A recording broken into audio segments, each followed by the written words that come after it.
Chapter 11-13. Fong and Lin Yong really loved each other. When they walked out just now, they put their arms around each other's shoulders and called each other brother. Li Yi checked the accounts for a while.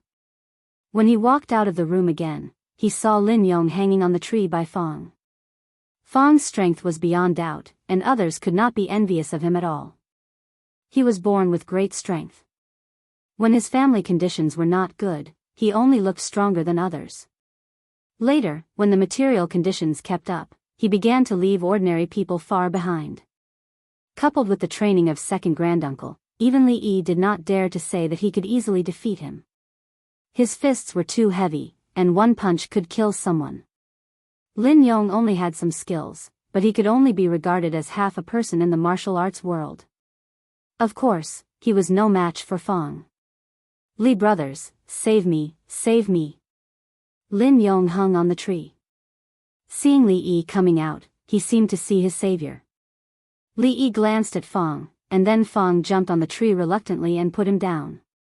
In fact, Ruoqing's pregnancy was somewhat beyond their expectation. This time, they came to the Qi Kingdom for one more important thing in addition to sightseeing. To unify the holy religion. Su Zheng was indeed a rare talent. In the later generations, he would definitely be the leader of a multi-level marketing organization, a large-scale one, and the #1 target of the state to crack down and ban. Their doctrine had become to persuade people to do good, leading the so-called holy religion founded by Taoist none to the right path. All the believers had the right to believe or not at any time. In essence, there was not much difference from the regular religions in the later generations. However, it was impossible for Su Zheng to complete this difficult task alone. No matter how high his status was, it was not higher than that of Taoist nun. Many things needed Ruoqing to do. Now that Ruoqing was pregnant, Li Yi naturally would not let her appear in public again. The matter of the holy religion was put aside for the time being. Along the way, they collected a lot of news about the Qi Kingdom. The emperor of the Qi Kingdom had been ill for a long time and did not care about the state affairs. These years, he had been ill several times and almost died, but in the end, he did not die. If he died, it would be straightforward. The eldest prince Zhao Zheng was the legitimate crown prince. Before the emperor died, there was no edict to depose the crown prince. He would be the new emperor. The third prince Zhao Yi would have to go wherever he wanted. Unless he rebelled or Zhao Zheng suddenly became hysterical and passed the throne to him, he would have no fate with the throne in this life. However, as long as the old emperor did not die, Zhao Zheng was only the crown prince. If he reached out in advance, it would also be a rebellion, therefore, the two people and the two forces were in a deadlock. However, the emperor of the Qi Kingdom not only let the eldest prince, Zhao Zheng, supervise the state, but also let the third prince, Zhao Yi, supervise from the side. It was not hard to imagine what the court of the Qi Kingdom would be like. Of course, there were benefits to doing this, and they were not small. The two forces were at odds with each other. Each was waiting to seize the other's weakness and mistake, so neither dared to make mistakes. When Li Yi left, the Qi Kingdom was in constant dispute because of the discussion of the silver for crimes. The people were not calm, and it was said that several states had revolted. When he came back this time, those hidden dangers in the Qi Kingdom were all gone. A few years ago, under the leadership of the third prince, the court adopted a gentle method and implemented the debit and credit bookkeeping system.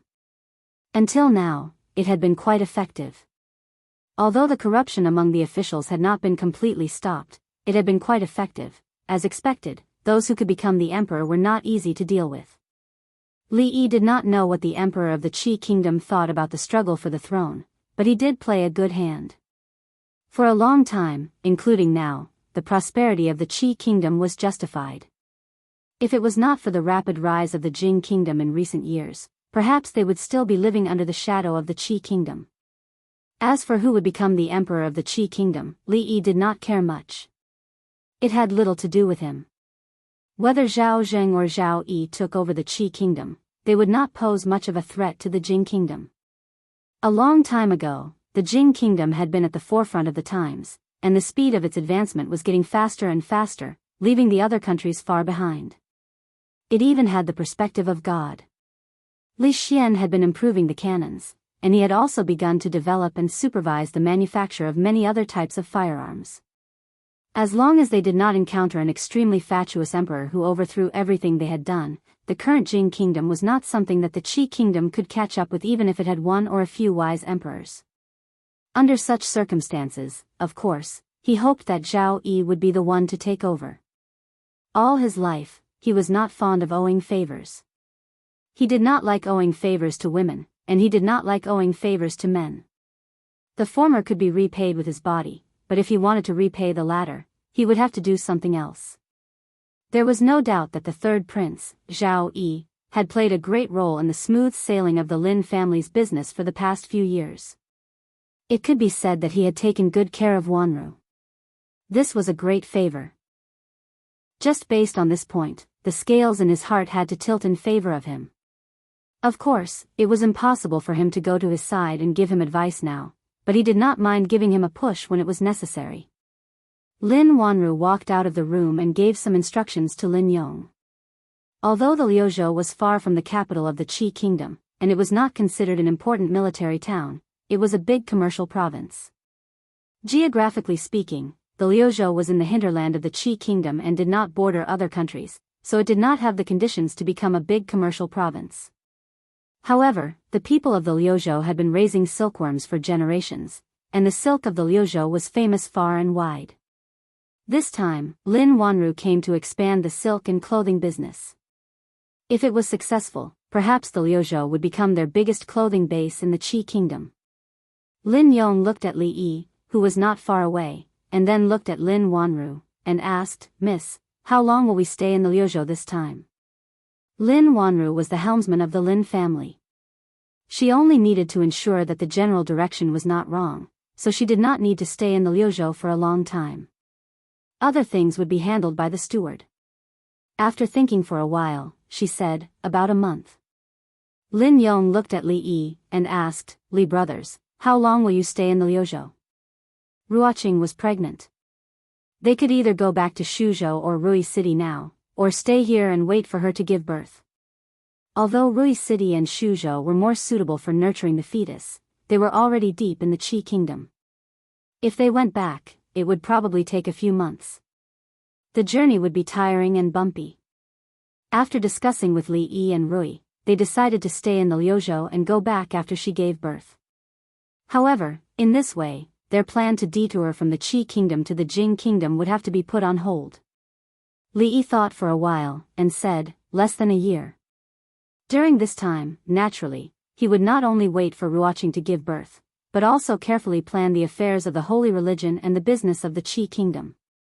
Miss Lin only planned to stay here for a month, but the Li brothers wanted to stay for almost a year. Lin Yong thought for a while, looked at Lin Wanru, and said, "Miss, I think that the Liuzhou is different from other places. The business here is developed, and there are many rich businessmen. If we enter the Liuzhou abruptly and meddle in the business of the Liuzhou, I'm afraid that they will be dissatisfied and suppress us. In order to avoid accidents, I'm afraid we should stay for a few more days. It's safer this way." "Miss, what do you think?" Hearing this, Lin Wanru nodded and said, "You're right. Then let's stay for a few more days." Lin Yong agreed deeply. He smiled and said, "I think we should also stay for a year and a half. It should be enough." Lin Wanru looked at him and frowned slightly. When she was about to speak, a young man knocked on the courtyard door and walked in with a few attendants. "Miss Lin," he looked at Lin Wanru and said with a smile, "I'm here to discuss the cooperation between the Lin and Lu families." Lin Wanru and the young man went to the parlor. Lin Yong did not follow them. He walked to Li Yi and said, "They are from the Lu family. The Lu family is the largest magnate in the Liuzhou. They are relatives of the royal family and have been in the silk business for generations." Li Yi looked at Lin Yong in surprise. He seemed to be a little too talkative today. These days, he comes here every day to talk about cooperation. Lin Yong pursed his lips and said, "Don't think that I can't see it. What business talk? He has been dragging the matter of cooperation. He is here to pursue our family's miss." Li Yi continued to look at him. I just remembered and said it casually. Seeing Li Yi look at him, Lin Yong waved his hand and said, I definitely did not say that he is Li brothers' rival in love.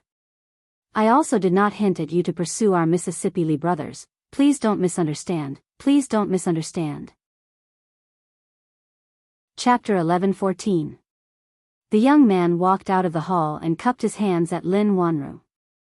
He said, Miss Wanru, I believe you know that this is good for both the Lin and Lu families. I hope you can consider what I have said. Lin Wanru shook her head and simply said, if young Master Lu is referring to something other than cooperation, then there is no need to consider it. The young man was not angry. He only smiled and said, I have come with sincerity. Miss Lin, there is no need to reject me. We still have some time, so you don't have to rush to answer. With that, he cupped his hands and left. When he left, his eyes paused on Li Yi for a moment. But it was only for a moment, and he slowly walked out. Li brothers, look, this young Master Lu is also handsome and elegant. If you don't seize the opportunity, before Lin Yong could finish, he was dragged away by Fong with his mouth covered. Li Yi raised his head and looked at Lin Wanru. He asked, are you having trouble with your business? It's not really a problem. Lin Wanru shook her head and sat across from him. She said, the Lu family in Liuzhou is also in the cloth and silk business. In recent years, they have expanded into ready-made clothing. It is more or less the same as us. We are in the same place and doing the same business. If we can't be friends, we can only be enemies. Moreover, Liuzhou is only so big. The big families have already divided the resources. It is not so easy for us to get another piece of the pie. They have the materials and the market. We have the technology. Cooperation is a win-win situation. Li Yi looked at her and asked, you don't seem too willing? What they want is not just cooperation. Lin Wanru shook her head and said, they want me to marry them. She looked at Li Yi and blinked. She said, Manager Li, in the contract we negotiated, there is no such thing as selling myself, of course. Li Yi nodded and said, cooperation is cooperation, but this request is too much. We absolutely can't agree to it. We can stop doing business in Liuzhou, but we can't treat marriage lightly. Not necessarily. Lin Wanru looked out the door and said, the Lu family is a relative of the royal family and their influence runs deep. Their silk business is spread all over the Qi kingdom. Not only in the Lu province, but in other places as well. Although the Lin family has accumulated some wealth over the years and is praised by many, their foundation is still shallow. Without the protection of the third prince, they would be like duckweed in the water, willow catkins in the wind, at the mercy of others. Li Yi shook his head and said, marriage should be the result of two people liking each other. It shouldn't be some kind of exchange of benefits, and it shouldn't be a child's play. In this world, how can everything be perfect, Rui? Lin Wanru smiled and said, in this world, how many couples don't like each other? So what if they like each other? So what if they don't like each other? Isn't it all for life? Don't be so pessimistic. I'm only a few months younger than Sister Rui. Dwainer is already 5 years old now. He was a playmate of our neighbor when he was young. Our child just got engaged last month. She laughed self-deprecatingly and said, if I don't get married soon, no one will want me. The famous Miss Lin will have no one who wants you? Li Yi looked at her and shook his head. If you say that you want to get married, the number of men who want to marry you will probably line up from the Lu province all the way to the capital. Lin Wanru looked at him and asked, Manager Li, are you saying this because you want me to earn more money for the Li family for a few more years? The Lin and the Li are a family. Saying this makes us seem distant. Li Yi shook his head and said, fate is a strange thing. Sometimes, it happens just like that. Wanru, you are in the prime of your life now. Wait for another year or two, it won't be a problem, you make it sound nice. Lin Wanru raised her eyebrows and said, if you don't get married while there are still people who want you now, will you marry me in another 2 years if you really can't get married? After she said this, the two of them stopped talking. The atmosphere was a little awkward. You know, there are already 4 of us in my family now. It's a mess usually. Li Yi was the first to break the silence. He lowered his head and sighed. Lin Wanru couldn't help but laugh. She waved her hand and said, "I'm just joking. Don't worry, I won't marry you." Her eyes were originally clear and bright, but at a certain moment, they seemed to have lost their luster. The family is already messy enough. It doesn't matter if you're one more. Li Yi raised his head and said, "No one wants you anyway. Why don't you think about it when the time comes?" Outside the courtyard, Lin Yong and Fong were sitting on a big tree. Looking at Li Yi, who was being chased and beaten in the courtyard, Fong patted Lin Yong's shoulder and said, "See, it's none of your business. Why were you in such a hurry just now?" Lin Yong nodded guiltily and said, "I'm sorry, I was wrong, learn more in the future." Fong lectured him seriously and jumped down from the tree. Lin Yong stared blankly for a moment, then glanced downwards and instantly felt dizzy. He hugged the tree trunk and shouted, "Let me down, I'm afraid of heights." To Li Yi, the business in Liuzhou was dispensable. Even the business in the entire Qi kingdom did not mean much to him. The Li family's business was spread across all the prefectures in the Qi kingdom. He also had the tax revenue from Shuzhou and Rui City. The money he earned was enough. Not only was it enough, but it could also support Yang Liuqing in his rebellion. It was more than enough. He did not have any big ambitions, such as becoming the richest man in the world. If that was the only ambition he had, it was very likely that he had already achieved it.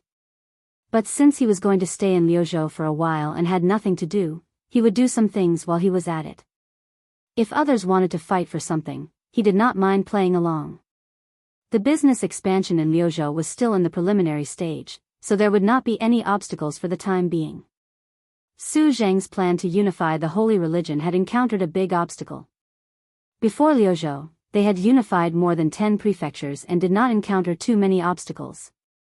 Perhaps this finally alerted the other party. The next few prefectures that Su Zheng brought people to could no longer be contacted. The headquarters of the holy religion was in the capital of the Qi kingdom. There were branches in most of the prefectures and prefectures in the Qi kingdom. These branches were managed by the elites of the holy religion. On normal days, they had one-way contact with the followers. When Su Zheng and the others went there, they did not contact these people. As a result, they could not get the list of followers. All their actions could only be put on hold. The Qi kingdom was much larger than the Wu kingdom and the Jing kingdom. It had nearly 100 prefectures and prefectures.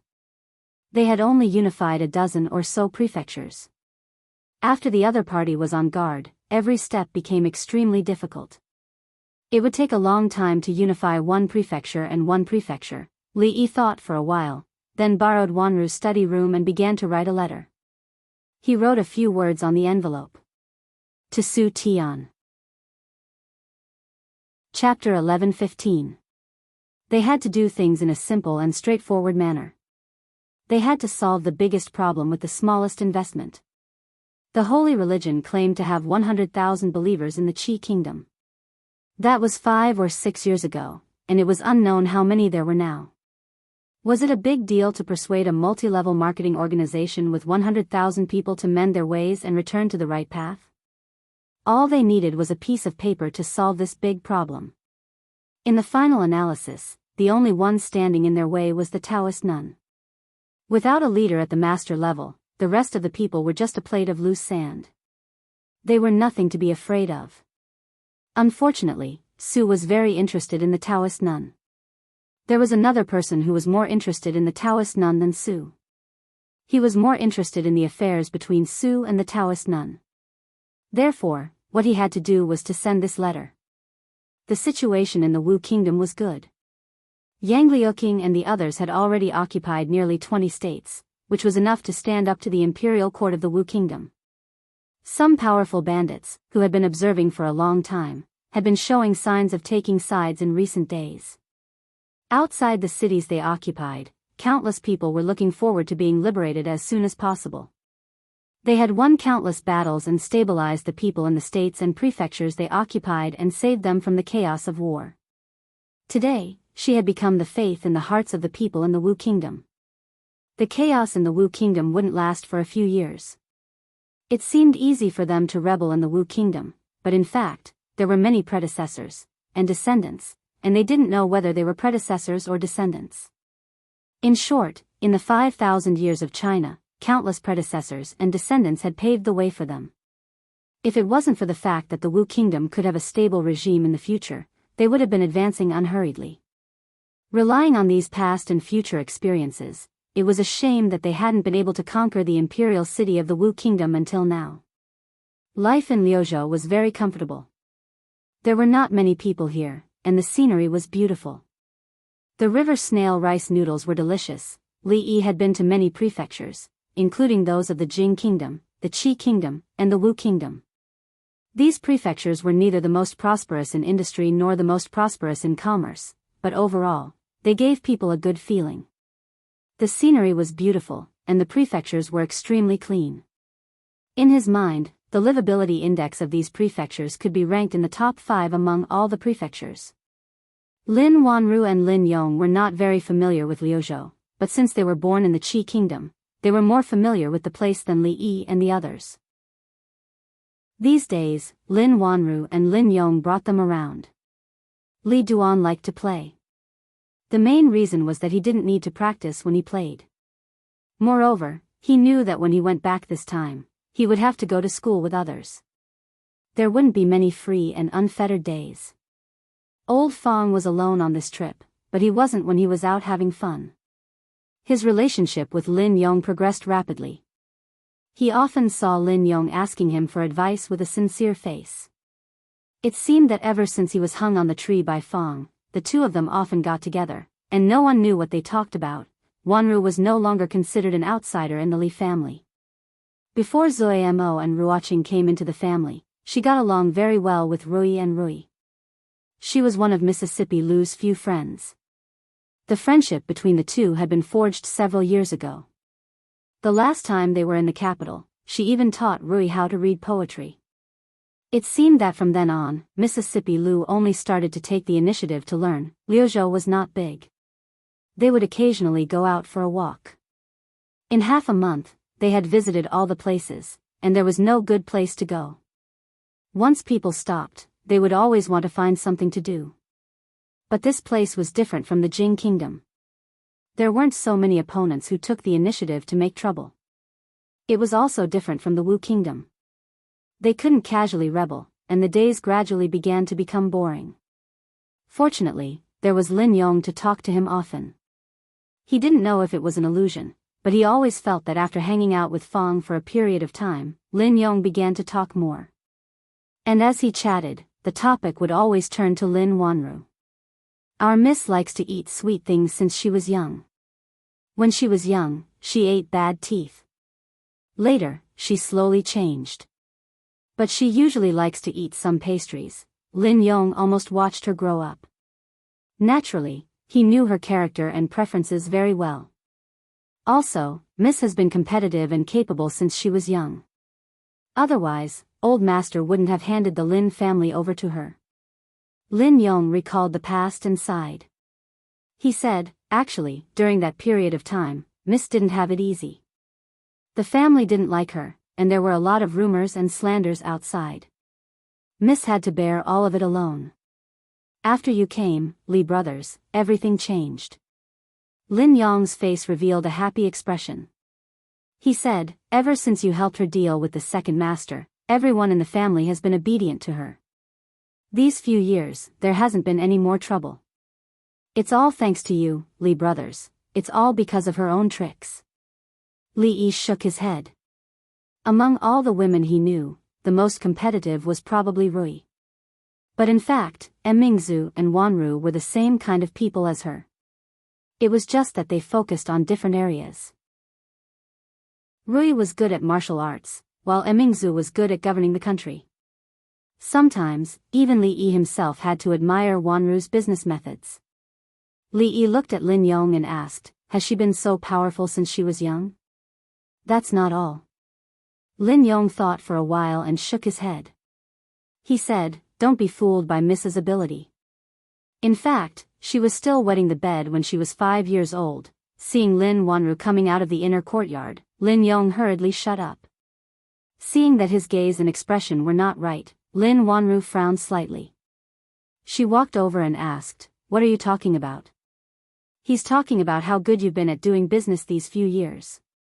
Li Yi gave her a thumbs up and said, "To be honest, I really admire you when it comes to doing business. Since you said that, I'll take it that you're mocking me." Lin Wanru looked at him and said, "At best, I'm just a small steward under Manager Li. When it comes to doing business, how can I be better than you?" Li Yi shook his head and said, "I only know a little more than others in certain aspects. In fact, I don't know much about doing business. There are many things that I still need to ask you." He picked up the teacup and put it down again. He said, "Right, I happen to have something to ask you." Lin Wanru sat opposite him and asked, "What is it?"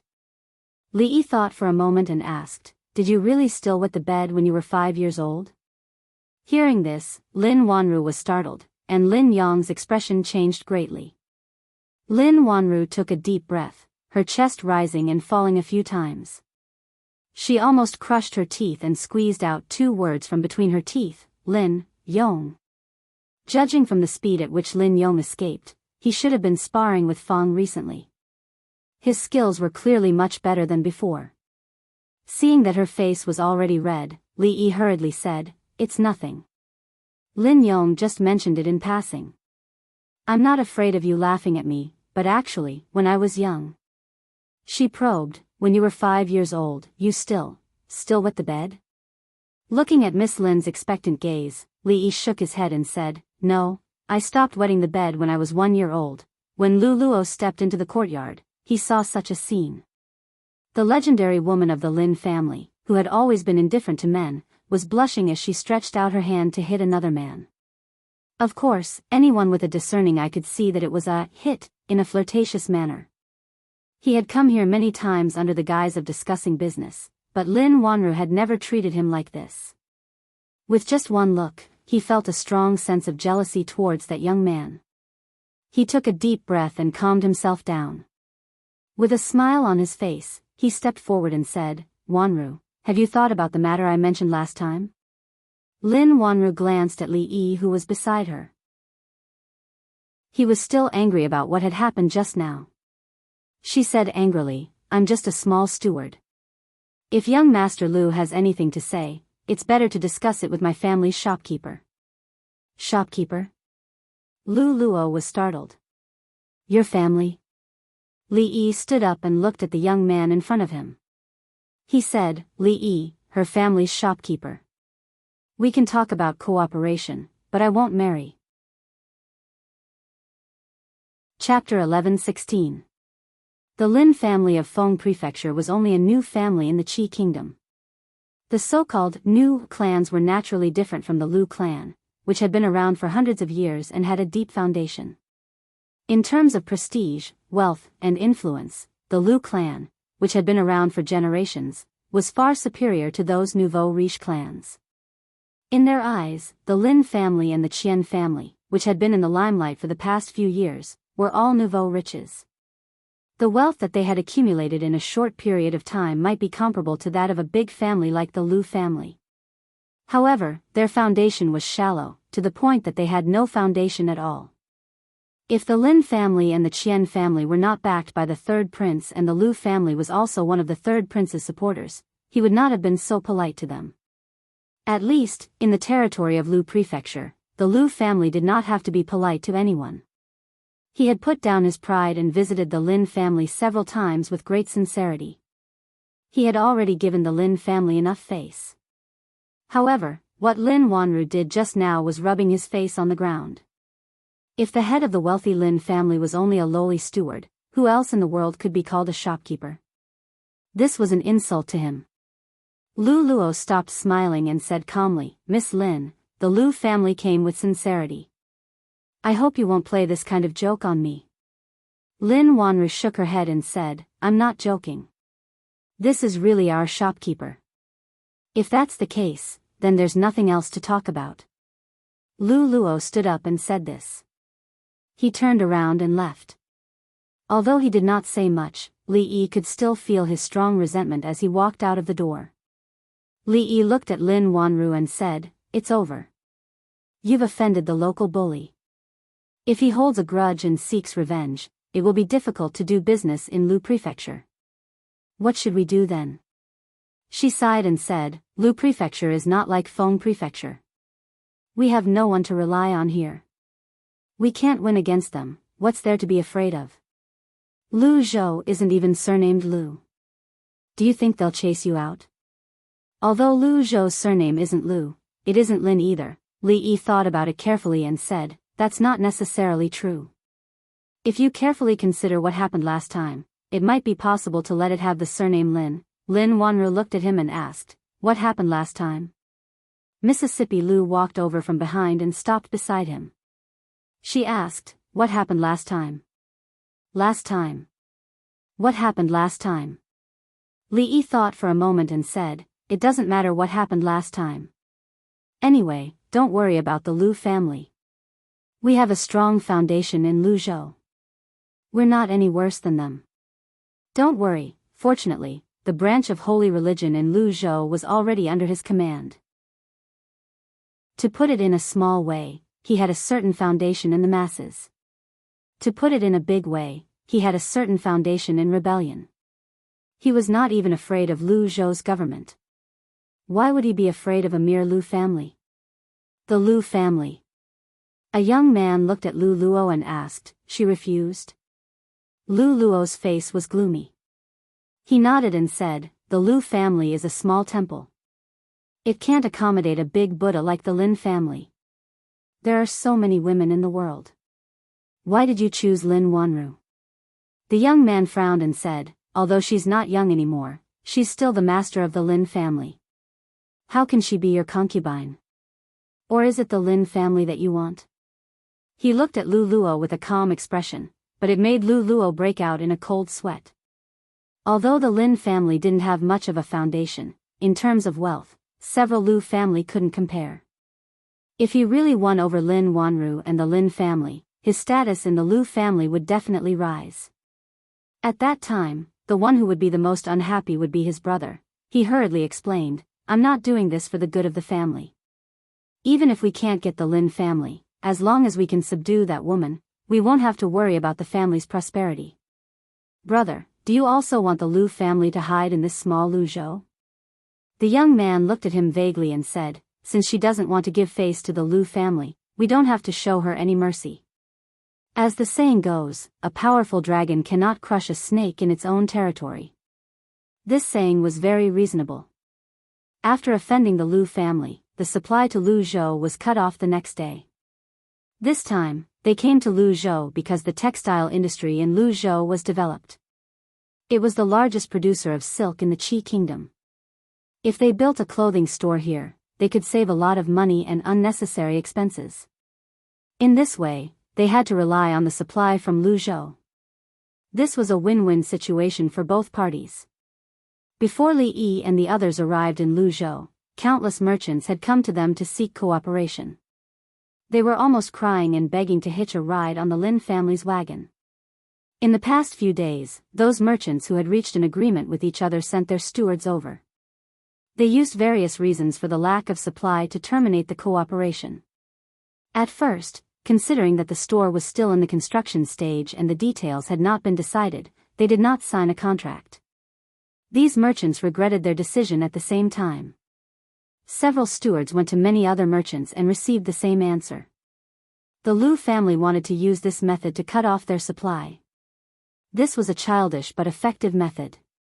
No one was willing to sell raw materials to them. Naturally, the store could not continue to operate. One of the stewards said anxiously, "Shopkeeper, please think of a way. We have already invested so much in Lu Zhou. If this happens, all the money from before will be wasted." Another shopkeeper complained, "Merchants should keep their word. How can they go back on their word? This is clearly a trap for us. Shopkeeper, please make a decision." Lin Wanru looked at the anxious stewards and looked at Li Yi. She said, "Shopkeeper, you make the decision." Li Yi realized that the business world's Hua Mulan, Lin Wanru, Miss Lin's recent actions did not match her title at all. Every day, she would drink tea and chat with Rui and the others. She would even ask Rui to teach her a few self-defense moves. After hearing that Rui and the others had all learned the youthful technique, she completely ignored the business. The arrangements and deployment of the business in Liuzhou fell on his shoulders. She kept saying that she was a steward, but how was she a steward? She was clearly the fifth madam of the Li family. However, the fifth madam's attitude was the fifth madam's attitude. After all, he had been a hands-off shopkeeper for 5 years. He had to be more tolerant of this willful steward. If she decided to wash her hands of the job and quit, where could he find such a good fifth steward? Li Yi looked at Su Zheng, who was standing at the side, and said, "Envoy Su, sorry to trouble you." The Lu family. Lu Luo sat in the hall with a sneer on his face. The Lin family's business was very big. It had spread all over the Qi kingdom. It was much bigger than the Lu family's business. However, it should not be forgotten that this was Liuzhou, the Lu family's Liuzhou. In Liuzhou, even the tiger had to lie down and the dragon had to lie down. Lin Wanru did not give him any face. She did not give the Lu family any face. In Liuzhou, they would not be able to do anything. The Wu family. The Wu family's silk business in Liuzhou was not the best, but it could be ranked in the top 5. At this moment, the master of the Wu family was sending the few people out of the mansion respectfully. He bowed to the person at the front and said, "Sir Envoy, please be rest assured. I will keep the people under control. They will not cause trouble for you." Su Jing nodded with a cold expression on his face. The few shopkeepers of the Lin family followed behind. Each of them looked as if they had seen a ghost. Yesterday, just yesterday, they stood at the door of the Wu family. They did not even enter the main door. It had only been a day, but the master of the Wu family saw them as if he had seen his ancestor.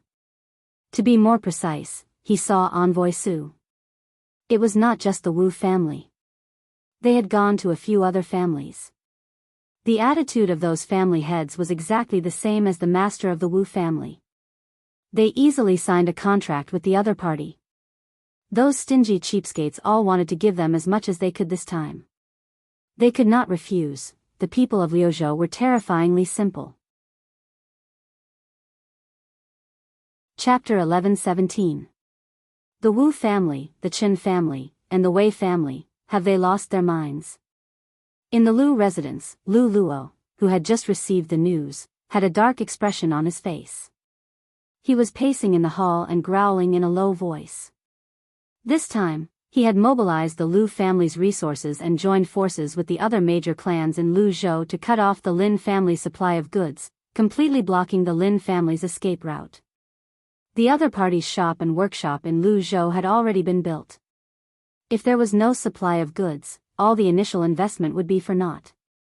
At this time, if he used another identity to negotiate with Lin Wanru, the result would be completely different from before. However, he did not expect that after a few days of gloating, the blockade he had formed with the major clans in Luzhou to seal off the Lin family would be torn open. The Wu family, the Qin family, and the Wei family were not as rich and powerful as the Lu family, but when they joined forces, the Lu family could not touch them easily. The problem was that they had previously promised him that they would unite to fight against the Lin family, who was an outsider. However, at the critical moment, they went back on their word, causing the Lu family to waste a lot of resources. Could it be that these clans were spies planted by the Lin family in Luzhou? Lu Luo asked with a dark expression, "What did they say?" One of the servants hesitated for a moment before saying, They said that they would be bastards if they didn't earn money." "Thank you, young master, for giving them the opportunity to cooperate with the Lin family." Lu Luo almost spat out a mouthful of blood. He said furiously, Bastards, they'd been fooling me from the beginning." "Shut up." A middle-aged man walked in from outside the door and glanced at Lu Luo. The latter immediately shut his mouth. He could be arrogant in front of outsiders, but he did not dare to lose his composure in front of his father, the current master of the Lu family. "I handed over the Lu family's business to you." Look at what you've done these days. The middle-aged man looked at him coldly and said, the Lin family could not have come this far without the support of the third prince. If you go against the Lin family, you are going against the third prince. Are you going to take the blame or the Lu family? Father, Lu Luo opened his mouth but did not say anything. The middle-aged man paused for a moment before continuing, however, even though the third prince thinks highly of the Lin family, our Lu family is not one to be trifled with. If we were to lose like this, I'm afraid that the third prince will look down on us. Lu Luo was delighted to hear that and immediately said, Father, you are right. The Lu family is a century-old family. How can we lose to the Lin family? Why don't we? Before he could finish, the middle-aged man waved his hand and said, put away your crooked tricks. The business world is like a battlefield. Even if you want to win, you have to win fair and square. I want to see if the legend of the Lin family is really that capable, or if the rumors are exaggerated. Li Yi felt that the rumors about the Lin family's favored daughter were exaggerated. She did not care about anything these days. She was more familiar with Rui and the others than he was. Rui taught her the youth-retaining technique that he had tricked from old Taoist Yuan. She shared her beauty and skincare tips with them. She was no different from those rich ladies in the capital city who had nothing to do. She did not look like a businesswoman at all. In the end, he had to do all the work himself. In the Li family, such a lazy steward would have long been fired and left to starve to death. This is so infuriating. Li Yi sat in the yard and browsed through the accounts. Lin Wanru's maid, Xiao came in and sat opposite him. She had her hair tied into 2 buns and looked sullen. Her angry look made her look a little cute. What's wrong? Li Yi asked casually. It's those people. The little girl put her hands on her hips, and the anger on her face had not dissipated. She said, we opened a clothing store, and they also opened a clothing store. They chose to open it before we opened our store, and they even cut the price by 10%. They are clearly trying to steal our business. Xiao had been with Lin Wanru since she was a child. She followed her everywhere and traveled with her. She was very familiar with some things in the business world. However, her mentality and character were still not used to the business world.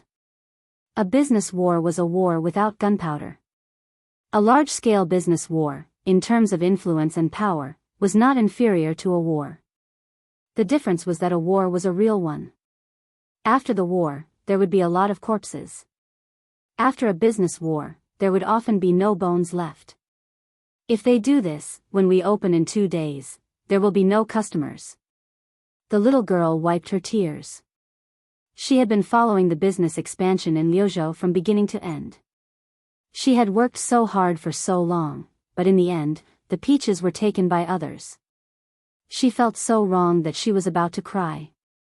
Li Yi had a headache when he saw the girl cry. He hurriedly said, don't cry, don't cry. It's just stealing customers. I will teach you a trick that can definitely steal all our customers. It's true. Xiao rubbed her eyes and looked at him with surprise. She trusted young Master Li very much. Sometimes, she even trusted him more than she trusted her own Mississippi. Because when her miss encountered something she could not decide, she would also listen to Li. Don't worry about it. Li Yi put down the account book and said, let's talk about something else first. Xiao, how old were you with your miss? Xiao thought for a moment and said, 9 years old. How old was your miss at that time? I think, 14 years old. Then, when your miss was 14 years old, did she still wet the bed?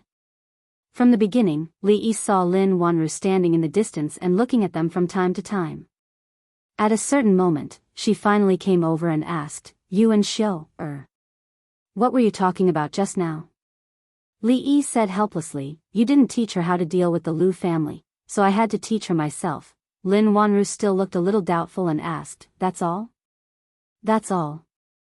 Li Yi looked at her and said in surprise, Xiao, was about to cry because of the Lu family's means. I just taught her how to deal with it. What else could I say besides that? I can't say that you still wet the bed occasionally after you were 10 years old, can I? Lin Wanru was stunned, and then her face began to blush and blush. Generally, people would not wet the bed after they were 1 or 2 years old, but before she was 14 years old, this kind of shameful thing would happen occasionally. This embarrassment lasted until she was 14 years old and then disappeared completely. But after she was 5 years old, the only one who knew about this matter, besides her, was Xiao, who slept with her at that time. How long had it been? The two closest people around her had actually betrayed her at the same time. Xiao, she clenched her teeth and turned to the inner courtyard. A puzzled look appeared on Li Yi's face. Did he say anything wrong just now? What's the point of venting your anger on Xiao, If you have the ability, come at me. In the Lu family, Lu Luo held a piece of paper in his hand and asked uncertainly, do they really give this kind of thing all over the street? The servant nodded and said, yes, young master. The shopkeeper and the shop assistant of their shop have a thick stack of it in their hands. They give it to everyone they see. The one in my hand was forced to me by them. It is said that they also recruited people and gave them 10 copper coins a day. Lu Luo looked at the paper in his hand and said with a smile, they cut the price by 10% on the first day, by 20% on the second day, by 30% on the third and fourth day. Half a month later, they actually cut the price by 90%. He put the paper on the table and said mockingly, they cut the price by 10%. Why didn't they give it away for free?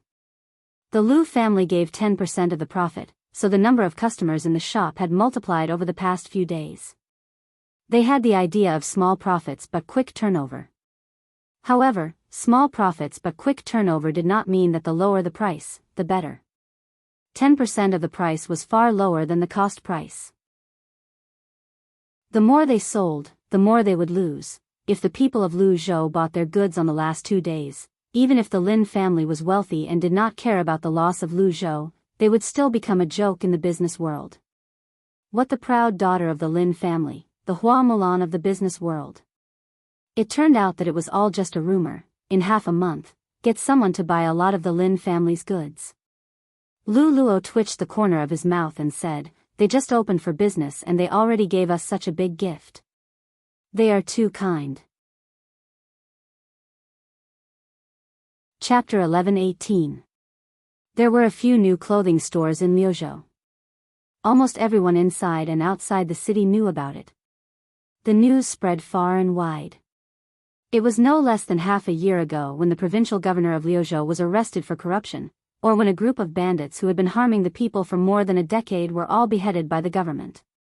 Within a day, everyone knew about it. It was not entirely because the newly opened stores were cutting prices so much that it was unprecedented. The main reason was that no one had seen the overwhelming publicity on the streets and alleys of the city. Almost everyone in Liuzhou had a copy of the leaflet that was the size of a palm. There was more than one. After reading through the leaflet, the literate people knew that this was a big discount for the opening of the clothing store. After half a month, they could buy ready-made clothes and cloth at a low price of 10%. They had seen shops reduce prices for promotion, but they had never seen such a ruthless reduction. What was the difference between 10% of the price and giving it away for free? Those who could not read took the leaflet and asked others. They understood the general meaning. After asking, they were puzzled and in disbelief. A few days ago, the Lu family had cut prices by 10%. Many people already thought that they were taking advantage of the situation. Several stores were crowded with customers. The prices of these newly opened shops had been reduced to only 10%. Compared to the preferential treatment offered by the Lu family, the difference was nearly 10 times. It seemed to be somewhat inadequate. They did not have to worry that the other party would cheat them. The words on the leaflet were very clear. If they wanted to play tricks like raising prices first and then lowering prices, the government would not let them go. On the street, a woman took the leaflet from a shop assistant.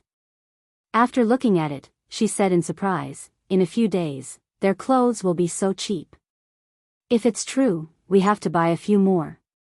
The man next to her said in surprise, "Didn't you just buy a few days ago? Why are you still buying?" The woman rolled her eyes and said, "Those are from the Lu family." How can the Lu family's things compare to the Lin family's? I've been looking forward to their store opening in Liuzhou for a long time. The prices are so cheap.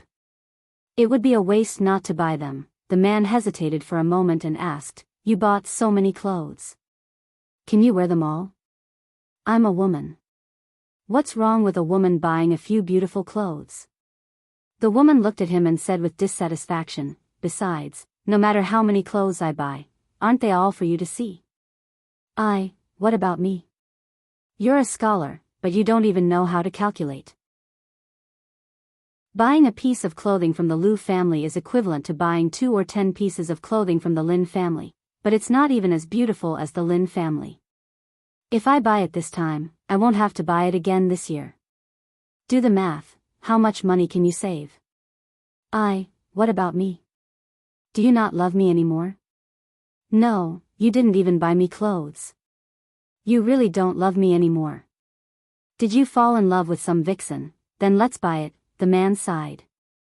The Lin family, the Lin family, the Lin family's underwear, the Lin family's perfume and soap, the Lin family's ready-made clothes, and the money he earned from selling his paintings were all given to the Lin family. Fortunately, although his wife spent a lot of money, she always kept her word.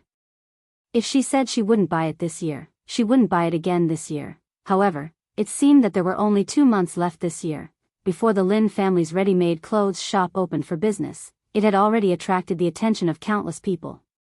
Regardless of how many people would patronize it, at least it was the first time in history that a few small shops could cause such a sensation. On the first day of the shop's opening, several shop assistants and shopkeepers were anxiously waiting, but there were only a few customers. Most of the people who came to take a look were asking if the 90% price reduction in half a month was true. Not a single person was really willing to buy. When the Lu family cut the price by 10%, the shop's threshold was almost trampled to pieces. Now that they had the same price as the Lu family, the shop was deserted. Comparing the two, it was really sad. "Sir, what are you looking at?" Seeing someone come in, a shop assistant hurriedly greeted him. "I heard that your shop will reduce the price by 90% in half a month." The man looked at the shop assistant and asked doubtfully, "Is it true?" "Absolutely." The shop assistant smiled and asked, "Sir, do you want to look at clothes?" "What do you want to look at?" The man glared at him and said, "Do you think I'm stupid to spend the money of 9 clothes to buy one? Why don't I come back in half a month?" "Sir, take care." Watching the customer leave, the shop assistant's face showed a polite but not awkward smile. "It's over." He walked in front of a manager and said, "If they all come back in half a month, we will lose a lot." Although the manager was also extremely nervous, he still comforted him, "This is only the first day, you have to believe in Miss." The second day, all the clothes in the shop were 20% off. There were more customers entering the shop than yesterday, but still no one was willing to buy. The third day, the fourth day, all the clothes and fabrics were sold at 30% off. There were more customers entering the shop, and a few people were willing to buy, but it was only a small number. Several shops added up only sold a dozen pieces. The Lu family. Ha ha ha. Lu Luo couldn't help but laugh. In the past few days, he had been paying attention to the situation of the Lin family's shop, so he was very clear about the situation there. The Lu family's main business was the silk fabric business. He was very clear about the profits. Once the price was cut by more than 50%, it would be a business that would definitely lose money. The more they sold, the more they would lose. What would they earn? Their reputation? He wanted to learn from the Lu family's methods, but he failed. He just had to wait for the Lin family to become a joke in Liuzhou. At that time, he would like to see how that Lin Wanru could be arrogant in front of him. Lu Luo laughed happily, but Xiao was about to cry. What should I do? She anxiously paced around in the yard. This was the fourth day. More and more people entered the shop, but only a few were willing to buy. If this continued, the price would continue to drop, and they would lose money. Li Duan ran over with 2 candied haws in his hands. He handed one to her and said, "Sister Xiao, don't worry. This candied haw is for you. Xiao was not in the mood to eat the candied haw, so she returned it to Li Duan. Li Duan couldn't eat too, so he reached out and handed it to her again. Aunt Lin, this is for you. Thank you, Dwainer. Lin Wanru didn't refuse. She took the candied haw and gently took a bite. She looked at Xiao and said, "Don't worry. You'll know tomorrow." Li Yi knew that there was still someone who understood him. The 60% discount was actually a critical point, and this had been proven in the future. Not everyone had the patience to wait for half a month. The discount price seemed very tempting, but in fact, before that, all the goods would be sold out at around 50% off. In fact, it was up to the merchants themselves to decide whether the goods were sold out or not. At that time, the Lin family had quickly opened up the market in Lu province. They used some marketing tactics from time to time. The Lin family ate the meat, while the Lu family and other families could only drink the soup. When they were in Feng province, he had already taught Miss Lin about these tactics. If she hadn't been busy learning how to be beautiful from Rui, she wouldn't have had to do it herself. She could have completely destroyed the Lu family. In comparison, the tactics he taught Xiao, this time were very gentle. Two women walked out of a clothing shop in the Lin family. The woman on the left looked back and said, "That fairy dress is so beautiful. I must buy it when it's 50% off." The woman on the right smiled and said, "Great, I like it too. It'll be 50% off in 2 days, so we can buy 2 different sets. We'll come again on that day, sure." That's settled then. The next day, all the goods in the Lin family's clothing shops in Lu province were sold at 40% off. Early in the morning, when the sky was just beginning to brighten, the two women met again at the entrance of the shop. One of them looked at the other and said, "Didn't we agree to come together the day after tomorrow?" The other woman looked embarrassed. "I'm just here to take a look." The woman was silent for a moment before she asked, "Don't tell me you're going to snatch that fairy dress from me." "I saw you looking at it for a long time yesterday," the other woman said unhappily. "What do you mean by yours? It belongs to whoever gets it first." Behind them, the crowd had already blocked the entire street. "Open the door.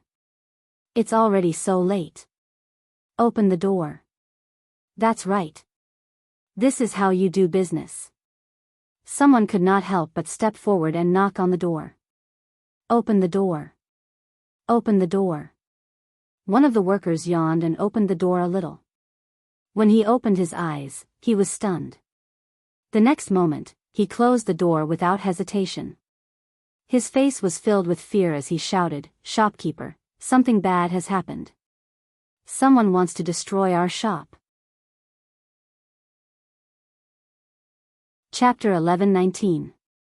"Everyone, please line up outside. Don't push, don't push. There are too many customers. Please forgive us. The supply is limited. Each person can only buy 5 pieces at a time, 5 pieces at a time." Even though they were greatly understaffed, there were still a few workers maintaining order at the entrance of the clothing stores. Outside each store, there was a long line of customers. Even in the stores on both sides of the same street, the customers lined up together. 2 days ago, when the Lin family's store reduced the price by 30%, many people were still in a wait-and-see state. After all, the price would be reduced by 10% every 2 days, and no one wanted to spend more money for nothing. But today, when the price was reduced to 60%, everyone couldn't sit still. Although after 10 days, they could buy the goods at the original price at 10% lower, the problem was, before that, what if the goods they liked were bought by others? 60% was already an unimaginably low price. If they were one step late, the goods in the store would be sold out, and what was the use of 10% lower price? This led to the prosperity of several stores today. Inside the shop, the smiles on the faces of all the employees and stewards never disappeared. The depression and worry of the past few days were swept away at this moment. If there were as many customers tomorrow as today, they wouldn't even have to wait for the day when the price would be reduced by 50%, and all their goods would be sold out tomorrow. This time, Xiao was in the mood to eat candied haws. She held a hawthorn and a fruit assortment in one hand, looked at her miss and said happily, "Miss, you are really clever. How did you know that the customers today couldn't help it? Only then did she know why her miss asked several stewards to urgently transfer goods to the neighboring states of Lu province a few days ago. She had been with her miss for so many years and had seen many scenes, but it was the first time she saw the scene where the whole city people were frantically buying. Ahem. Li Yi coughed lightly. He was the one who told her this idea. How could it be her miss who was clever? Xiao took a bite of the assortment of candied haws, looked at Li Yi and said, "We are family, Li, don't be so stingy." If Li Yi was stingy, he wouldn't have used such a violent method to open up the market. Although they could still make a lot of money from the price reduction, their ready-made clothes were cheap and of good quality. They were very popular in both the Qi and Jing kingdoms. They were always in short supply and there had never been a time when they couldn't sell. This time, he was only making a name for himself in Liuzhou and giving a portion of the profits to the people. What he gained was long-term development. Later on, they would organize membership events, birthday events, and the like. Then, they would be able to gain a firm foothold in Liuzhou. To be honest, Li Yi did not care much about the business in Lu province or even the Qi kingdom. However, it was different for Xiao and Lin Wanru. He had no choice but to do something since he had nothing to do anyway. However, there were people who cared more about the Lin family's business in Liuzhou than him. Lu Luo had just returned from outside. His face was frighteningly gloomy.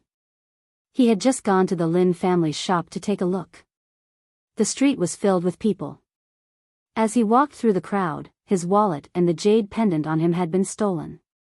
There were more than 10 people who stopped him and asked if he should queue up for him for 5 taels of silver each time. He thought that the Lin family's ready-made clothes shop would be deserted as usual. It would not be until 10 days later that the people who had been waiting for a long time would rush to buy the clothes at a low price. By then, the Lin family would lose everything they had invested in Liuzhou. However, today was only the 5th day, and things had developed in a direction that he had not expected. There was a long queue outside every Lin family shop. He had lived for more than 20 years and had never seen such a grand scene. Even the biggest temple fair in Liuzhou city was not as grand as this. Although 60% of the price was already very low, with such a large sales volume, it was enough to ensure that they would not lose money. This was like a slap to Lu Luo's face. With the Lin family's interference, unless the Lu family reduced the price from 90% to 70% or 60% in the future, there would not be much effect. More importantly, after this, the Lin family's shops would completely enter the sight of the people of Liuzhou. The first to be affected would be the Lu family's business. A shopkeeper had already reported that the Lu family's shop did not have a single customer today. A servant beside him raised his head and asked, "Young master, what should we do? They are limited to 5 pieces per person. Even if we want to buy, we won't be able to buy much." Lu Luo thought for a moment and said, "Go find more people.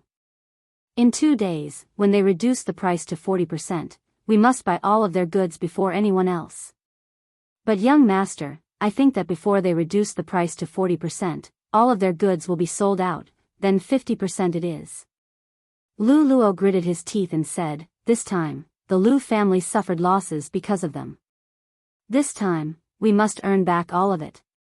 After the meal, Li Yi took Ruoqing out for a walk.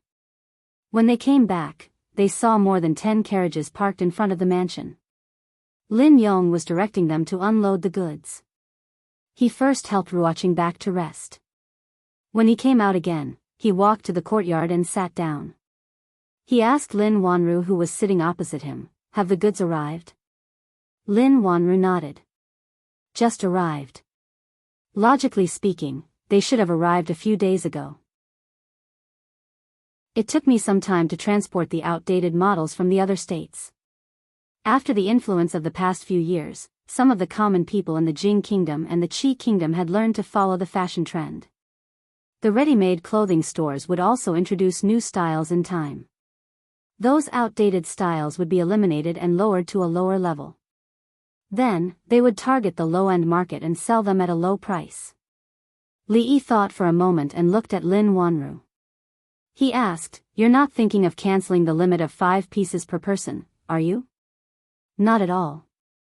Lin Wanru shook her head and said, I just feel that 5 pieces is too few. Many customers have objections. Why don't we change it to 500 pieces? Li Yi thought for a moment and asked, won't this be too much? Lin Wanru sighed and said, if we don't go too far, they will go even more. Don't offend women, especially smart women. Li Yi concluded another life philosophy. It had been a day since the Lin family's shop reduced prices by 50%. Lu Luo looked at a servant with a gloomy face and said, I told you to get more people to line up. What are you doing? The servant looked bitter and said, young master, you told us to go earlier. I got up before dawn, but who knew that there would be a long line in front of their door? Lu Luo looked at him and asked expressionlessly, are you blaming me for not thinking it through? I wouldn't dare. The servant hurriedly shook his head and said respectfully, young master, from tomorrow onwards, each person can buy at most 500 pieces. I won't sleep today. After they close tonight, I'll bring some people to guard their door. This time, there won't be any problems. If there's a problem this time, don't come to see me again. Don't worry, young master. The Lin family's ready-made clothing store had been selling at half price for a day. After the craze 2 days ago, the number of customers did not decrease. Instead, it increased. However, the people who got up before dawn the next day to line up realized something. A group of people with straw mats and quilts wrapped in them were sitting in front of the big stores. It seemed that they had been here since last night. This scene naturally made them speechless. It was already very cold at night in Lu province. To actually line up since last night just to buy a few pieces of clothing, this was more than crazy. It was a little crazy, even the shop assistant who opened the store in the morning was shocked. After the store opened, those people threw the straw mats and quilts aside and swaggered into the store. Because the store space was limited, only about 10 people could enter at a time. The shop assistant smiled and asked, Sir, please take a look first. Call me if you like anything. The first man who entered the store waved his hand and said, I'll take all of these in your store. At the same time, the same situation happened in all the big stores of the Lin family. Chapter 11:20. Sir, how many did you say just now? The shop assistant was startled and asked with some uncertainty. 500. The man frowned and said, I want all of these in your shop. If it's not enough, I'll make up for it.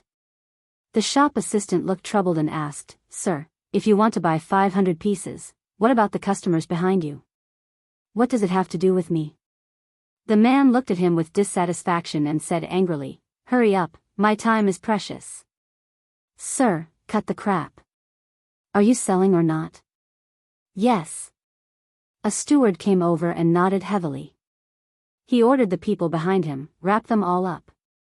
After that, he pointed to another person, you go and urgently transfer a batch of goods from the warehouse. The clothes in the shop were quickly packed and valued. Another shop assistant moved the new goods from the warehouse and hung them up again. A shop assistant walked to the second person and said, Sir, please take a look first, no need. The man waved his hand and said, Pack them all up and make up for 500 pieces. The steward hesitated for a moment and said, Sir, if you pack them all up, we won't have any stock in the shop, that's none of my business. The man shook his head and said, Since you're open for business and you've set the rules, I want 500 pieces. Not one more, not one less. Just tell me if you're selling or not. The steward looked at him and thought for a moment. He nodded and said, Yes. Some customers behind them were dissatisfied. What's wrong with you? You bought all of them. What should we do? Yes, you're not following the rules. Shopkeeper, you can't sell them to him. Hearing the objections of the customers behind them, a few strong men stepped forward and asked, Who said we're unreasonable just now? As the few of them stepped out, a terrifying aura pressed down on them. These people were obviously in cahoots. The few people who spoke just now immediately shut their mouths. The man turned around and said, What are you waiting for? Pack them up. Outside the shop, the people who were still waiting in line were already in an uproar. What are they doing inside? Why haven't they come out after so long? Those inside, hurry up. There are so many people waiting outside. The crowd was in an uproar for a long time before the manager came out again and said apologetically, "I'm really sorry, everyone. All the stock in this store, including a batch of goods that were urgently transferred from the neighboring province, had been bought by the previous customers." A shop assistant came out and placed a sign that read, "Sold out," at the entrance of the hall. There was a moment of silence in the crowd, followed by a monstrous uproar. What is this? We came here before dawn to line up, and now you're telling me there's no stock. The shelves were full just now. There were only a few people in front, but they've all been bought out. Who are they trying to fool? Amidst the excitement of the crowd, someone moved the huge box out and onto a carriage that had been prepared in advance. I know that man. Isn't he a steward of the Liu family? Someone suddenly exclaimed. That's impossible. The Liu family has their own clothing store. Why would they buy it here? What's impossible about that? If it were me, I'd do the same. Anyway, the things here are cheap. If we buy them and sell them at a higher price, we'll make a huge profit. The Liu family is so shameless. When did the Liu family stop being shameless? It was not difficult to guess the Liu clan's plan. The people who had woken up early to line up, only to be fooled in the end, felt indignant. However, due to the Liu clan's influence in Liuzhou, they did not dare to argue with them. They could only curse in their minds. Someone looked at the steward and complained, "Yesterday and a few days ago, we had 5 pieces per person. If 5 is too little, you could have changed it to 10. Now, the Liu family has taken all of them. What should we do now?" The steward comforted them and said, "Don't worry, everyone. Our store will release a new batch of ready-made clothing in the near future. By then, the price of the old clothes will be reduced by 60%. You're welcome to buy them." Although the crowd was still dissatisfied, they could only disperse after hearing the steward's explanation. Although they didn't manage to buy them today, they would be able to buy them at a slightly lower price in a few days, so their efforts wouldn't be in vain. They could only blame themselves for not coming earlier. Even if they had come 1 or 2 days earlier, they wouldn't have ended up like this. Of course, they also had to blame the black-hearted Liu family. In order to make money, they actually used such shameless means. Only a fool would buy clothes from the Liu family. However, the new ready-made clothing from the Lin family was worth looking forward to, the new ready-made clothing that hadn't been released yet, but Li Yi had already seen it. The style of the clothes was designed by him and Zui Mo together. After the first batch was produced, Rui, Zui Mo, Ruoqing, and Lin Wanru had personally tried them on. They were of various styles and styles, which really made him feel addicted. Unfortunately, Rui didn't seem to be very interested in the new clothes. She usually wore plain clothes, which hadn't changed over the years. As expected, the Liu family really bought a lot of goods. However, what they didn't know was that those were all old and outdated goods. The sales of their ready-made clothes had always been very good. These outdated goods were temporarily put together by countless stores in several states. If it was in a big city like the capital or Qing and prefecture, people with a little bit of status would be laughed at if they went out wearing such outdated clothes. Those goods used to be sold at 20% or 30% off, but now they could be sold at 50% off. They had to thank the Liu family for dumping them all at once. This time, I have to thank the Lin family. Lu Luo had a victorious smile on his face. Although the development of things had deviated from what he had imagined, he still felt some sense of achievement in his heart to be able to make the Lin family suffer such a hidden loss. The head of the Liu family walked in from outside. Lu Luo smiled. "Father, don't call me father." The middle-aged man looked at him with a sullen face. The reputation and credibility that the Liu family has accumulated for hundreds of years were almost destroyed in your hands. This is all because of you. The smile on Lu Luo's face froze. "What did I do? Tomorrow, reduce the price of those goods you robbed by 20% and sell them cheaply. This way, we can still save some of the reputation of the Liu family." The head of the Liu family looked at him with disappointment on his face. He waved his hand and said, "From today on, you don't have to worry about the business of the Lu family anymore." Lu Luo was shocked and anxious. "Father, why?" The head of the Lu family shook his head. "You are not suitable to do business. The one in the Lin family is much more powerful than you and I can imagine. No wonder the third prince is so protective of the Lin family." This time, he even personally sent a letter to the provincial governor, asking him to take care of the business of the Lin family in Lu province. The third prince personally wrote a letter? After a while, Lu Luo's face turned pale and he slumped on the chair. The Lin family, Lin Wanru. He clenched his fists and gritted his teeth so hard that they almost broke. After a while, he stood up slowly and said in a hoarse voice, "Come, Brother Fong, when are you free? Teach me a few moves." In a shop, Lin Yong sat next to Fong. After thinking for a long time, he finally spoke. On the surface, the Lu family didn't seem to be doing anything. However, in the past few days, there had been people coming to the shop to make trouble. It was probably their last resort. He knew that he had some skills. However, after interacting with Fong recently, he deeply realized how big the gap between them was.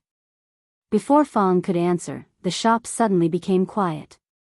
Lin Yong turned around and saw several people walking in. The person in the lead was an extremely tall and muscular man. He and old Fong were already tall and muscular enough, but this person was actually a head taller than the two of them, and a size more muscular. If they were called big men, then this man could only be described as a giant. "Who is in charge here?" the giant man asked loudly as soon as he entered the shop. His voice was rough. Fong stepped forward and walked up to him, saying, "I am." Fong was very tall, but standing next to the giant man, he looked like a little bird. Of course, he was the bird. The giant man looked down at him and said, "You should pay the shelter fee for this month." Fong looked at him and asked, "Shelter fee?" "Yes." The giant man continued to look down at him and said, "All the shops on this street have to pay the shelter fee every month if they want to operate safely. This is the rule. Didn't you ask about it when you opened the shop?" Fong looked up at him, thought for a moment, and asked, "What if we don't pay?" "Don't pay?" The giant man sneered, grabbed his collar, and slapped the shelf next to him. The shelf suddenly shook. The giant man looked at him and said in a cold tone, "Do you know that a person like you, I alone can, pa?" Fong also slapped the shelf. The shelf didn't shake much, but when he took his hand away, there was a handprint on the shelf. He looked up at the giant man and asked, "What can a person like me do?" Looking at the deep handprint on the shelf, the muscles on the giant man's face visibly twitched. "Big brother, which gang do you work in?" He let go of Fong's collar, gently helped him smooth the wrinkles on his clothes, and said with a smile, "An expert like you can beat 10 of me." Chapter 11:21. The Lu family helped the Lin family clear the backlog of a few states, and the next day, they sold them out at a very low price, almost as if they were free. It seemed to be more generous than the Lin family's promotion a few days ago. It showed that there were smart people in the Lu family. In fact, for a large clan like the Lu clan to be able to last for decades and even survive the change of dynasties, if they weren't smart enough, they would have long been swallowed up by others, not even their bones would be left. The Lu family was different from the Lin family. The Lin family was a pure business family, while the Lu family only dabbled in business to accumulate wealth and support the family to do more important things. Business was not the foundation of their family. It was normal for a big family to hand over the family business to a younger generation who was not the eldest son of the legal wife. This time, they lost some money, but they won back their credibility.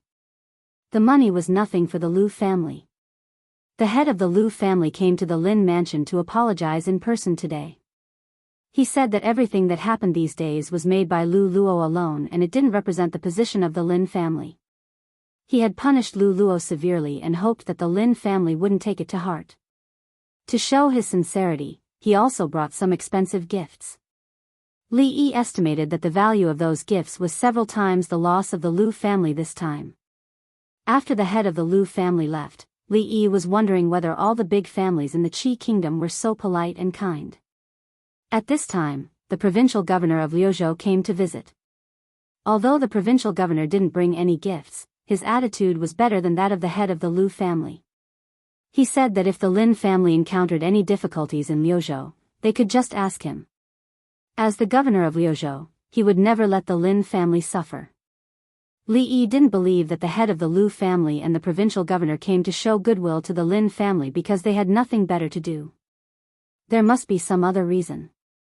Lin Wanru walked over and sat opposite him. She said, "These years, almost every time the Lin family went to a province, it was like this. Every time we go to a province to expand our business, the third prince will personally write a letter to the provincial governor of that province. Among these people, there are people who are originally on the third prince's side, and there are also people who are not willing to offend him for these things. Thus, in the past few years, we have traveled all over the Qi kingdom without meeting any major obstacles." Lin Wanru looked at him and asked confusedly, "What did you say to the third prince when you left Fengzhou?"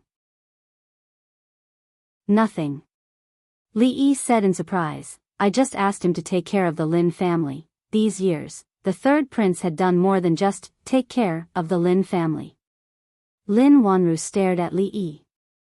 She didn't believe that the third prince would spare no effort to support the Lin family just because of what he said years ago. Maybe it's because I helped him before. Seeing that Lin Wanru was looking at him, Li Yi thought for a while and said, "Once, your first prince sent an envoy to the Jing kingdom, saying that he wanted to unite with our princess royal by marriage.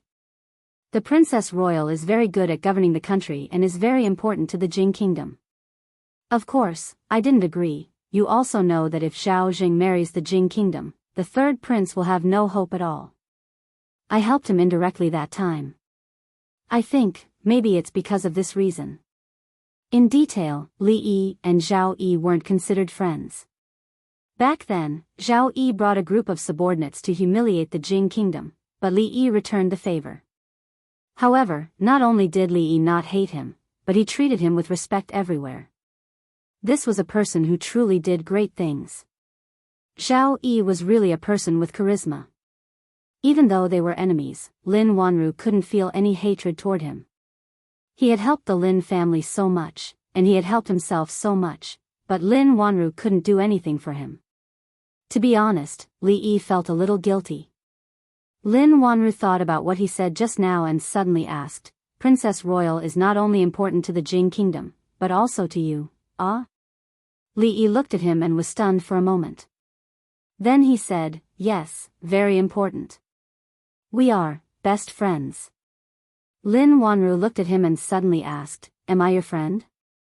Lin Yong was originally passing by the two of them, but when he heard these words, he suddenly stopped in his tracks. Then he turned around and looked at him with worried eyes. Young Master Li's answer was simply not using his brain. If he answered yes, then Miss Lin and the Princess Royal of the Jing Kingdom were both his friends. He just said that the Princess Royal was his best friend. Didn't it mean that in his heart, Miss Lin was not as good as the Princess Royal? If Miss Lin was unhappy because of this, all the efforts he had made before would be in vain. If he answered no, it meant that he only regarded Miss Lin as a steward. Wouldn't Miss Lin be even angrier? He showed an extremely worried expression on his face. No. Li Yi shook his head decisively. Lin Yong was stunned and couldn't believe his ears.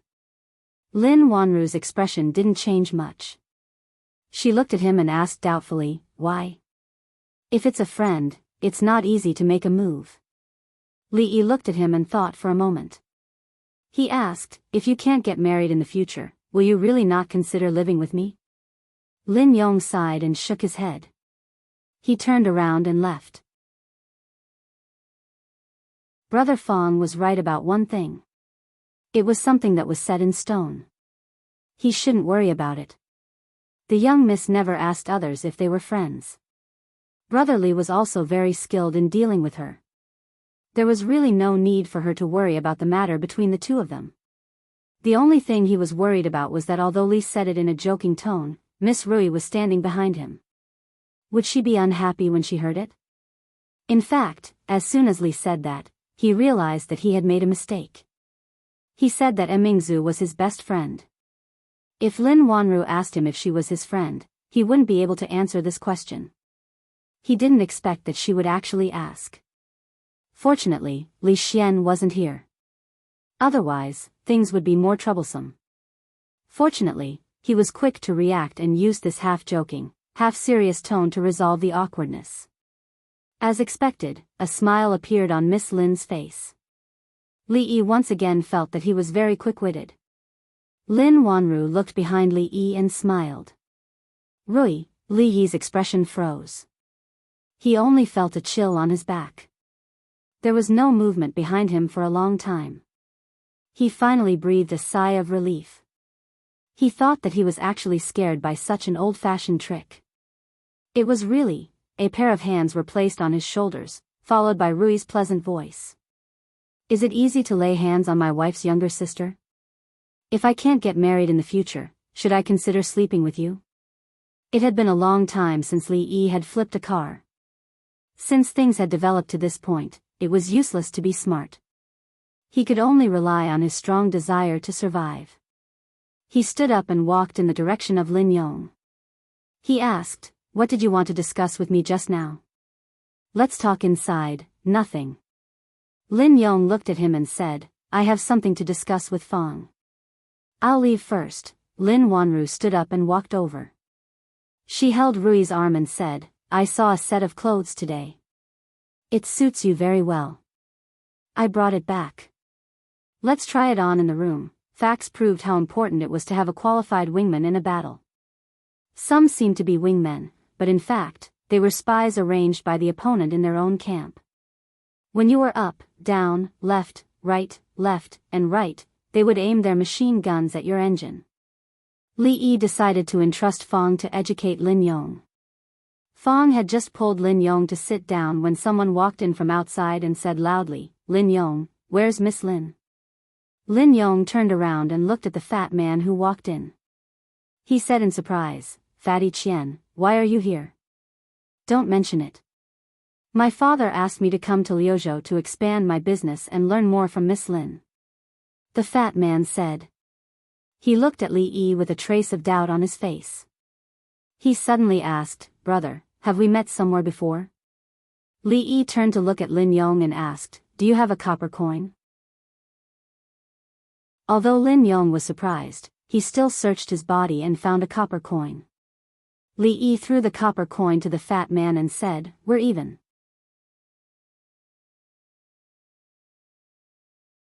Chapter 11:22. Li Yi had a deep impression of this young man named Qian Duo. Ever since he came to this world, he had only worried about money twice. The first time was when he first arrived at Willow Leaf Village. In order to feed his family, he ran around every day and tried all kinds of methods. The second time was when he was in Fengzhou. Mississippi Lu was injured. They were penniless and needed tens of thousands of taels of silver to buy medicine. Fortunately, they survived both crises safely. The first time was because he thought of many ways to make money, including selling paintings, candied fruits, and rui nectar. The second time was because he met the boy of wealth. The boy of wealth.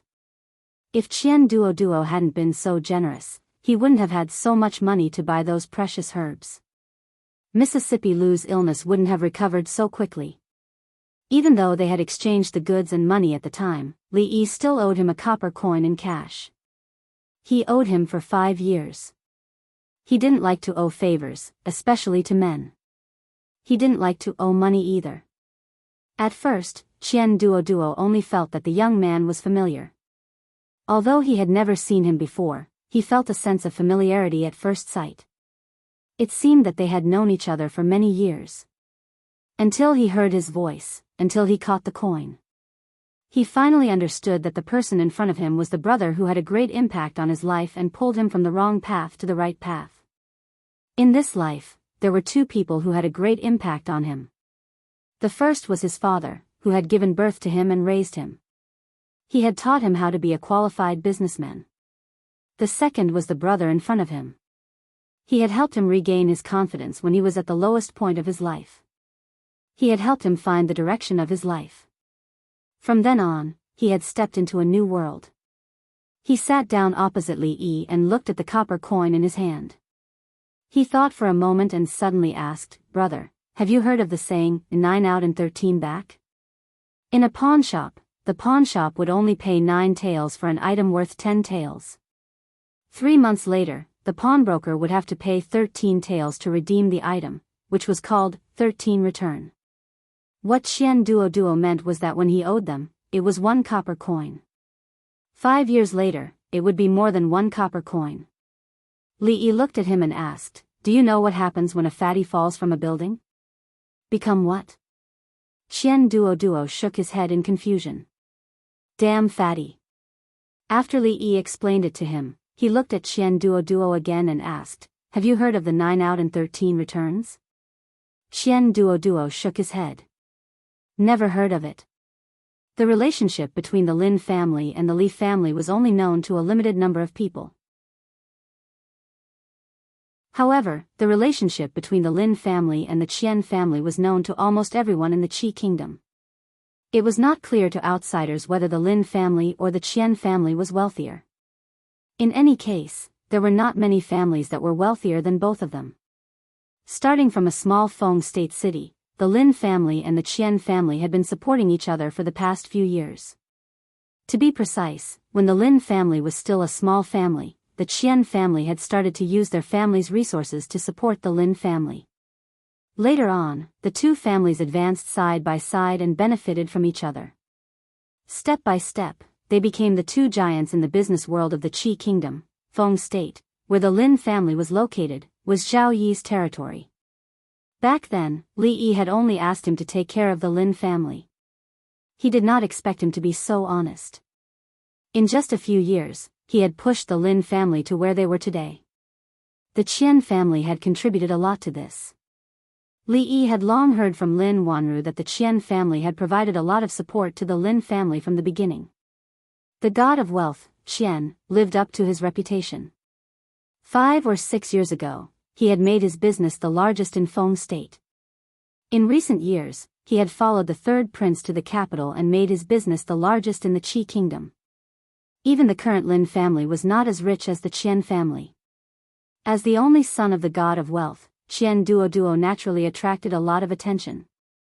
However, what attracted the most attention was not the background of the Qian family, nor was it his extraordinary talent in business. It was the fact that every time he went to a place, the local scholars would tremble with fear. Some of the more famous ones would even avoid him and not appear within a 10-mile radius of him. On the contrary, the brothels all over the country were especially welcoming to him. This was not only because he was generous and often spent a lot of money, but also because he was acquainted with the legendary #1 scholar in the Jing kingdom. This matter had become a common knowledge in the Qi kingdom. Qian Duo had once become famous in the Qi kingdom because of more than 10 excellent poems. Although it was later found out that those poems were written by someone else, this someone was not just any random person. He was the #1 scholar in the Jing kingdom. His poems were not only widely spread in the Jing kingdom, but also known by everyone in the Qi kingdom. Zhao Xiuwen, the sage of poetry in the Qi kingdom, once said bluntly in public, "Today, there is only 1 stone. Li Yi alone has 8 stones. I have 1 stone, and the whole world has 1 stone." Although the possibility of Zhao Xiuwen boasting after drinking could not be ruled out, for Zhao Xiuwen, who had always been extremely conceited about his talent, to say such words, it was clear to see how much he admired the #1 scholar in the Jing kingdom. Moreover, almost every scholar in the Qi kingdom had a copy of Li Yi's book of poems. Before someone could produce more poems than him, and of better quality, no one had the right to refute Zhao Xiuwen's words. Of course, this had nothing to do with Qian Duo, because his poems were all given to him by others. In the beginning, many scholars expressed an extremely disdainful attitude towards this, labeling Qian Duo as a big idiot, a plagiarist, and shameless. Later on, for some unknown reason, no one dared to say such things. Now, in the hearts of scholars, Qian Duo was no less than a demon that could stop a child from crying at night. It was said that when a few famous scholars in Lu province heard that he had arrived in Lu province, they fled the state capital overnight and built a hut to live in. These were all things that Li Yi only found out later. In the end, Qian Duo did not dare to play the game of 9 out of 13 returns with him. He was discussing something with Lin Wanru on the other side. Lin Yong looked over there, and after a moment, he retracted his gaze, shook his head, and said, "This young Master Qian is really strange." Fang also looked over there, and said in surprise, "What's strange?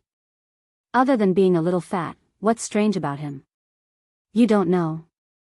Lin Yong looked at him, shook his head, and said, "At that time in Feng province, young Master Qian had always been the target of ridicule by scholars. Everyone looked down on him, and he could be said to be the joke of Feng province city. Later on, I don't know what happened, but when those scholars saw him, they were like mice seeing a cat. When they walked, they would hide. His entire personality seemed to have changed. In the past, he hated scholars the most, but now, wherever there was a poetry meeting, wherever there was a scholar, he would go.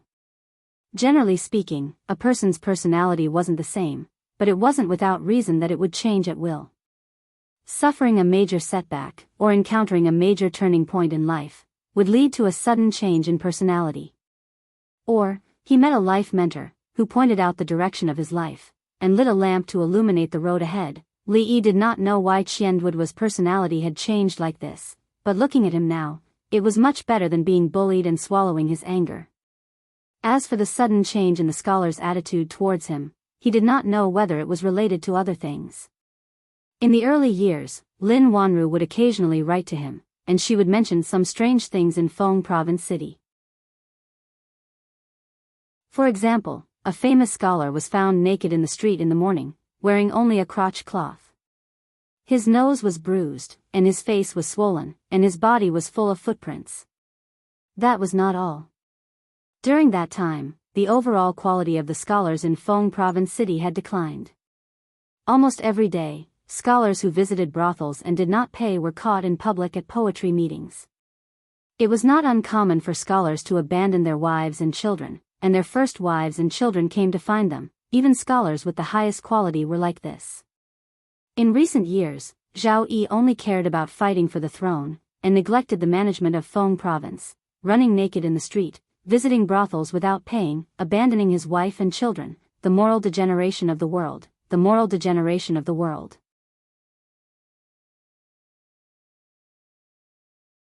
Chapter 11:23. The business of the Lin family and the Qian family were closely related in many ways. According to Qian Duo, the reason why he came to Liuzhou was that his father, the god of wealth Qian, felt that Miss Lin was very good at doing business and asked him to come over to learn some things. Qian Duo was the son of the god of wealth Qian, but he did not inherit the god of wealth Qian's ability to make money. Instead, he figured out a lot of his ability to spend money.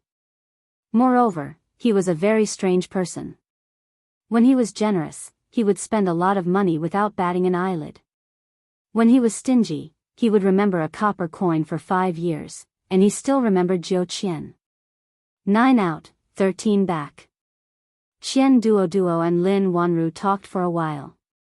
When he walked over again, he suddenly stopped in front of Li Yi and bowed to him. Li Yi said in surprise, "What are you doing?" Qian Duo looked up at him and said seriously, "Brother Li has given me a new life. I deserve this bow." Fang and Lin Yong looked at him and then at Li Yi in surprise. Fang didn't know Qian Duo, but Lin Yong knew him a long time ago. However, he didn't know when the Li brothers had given him a new life.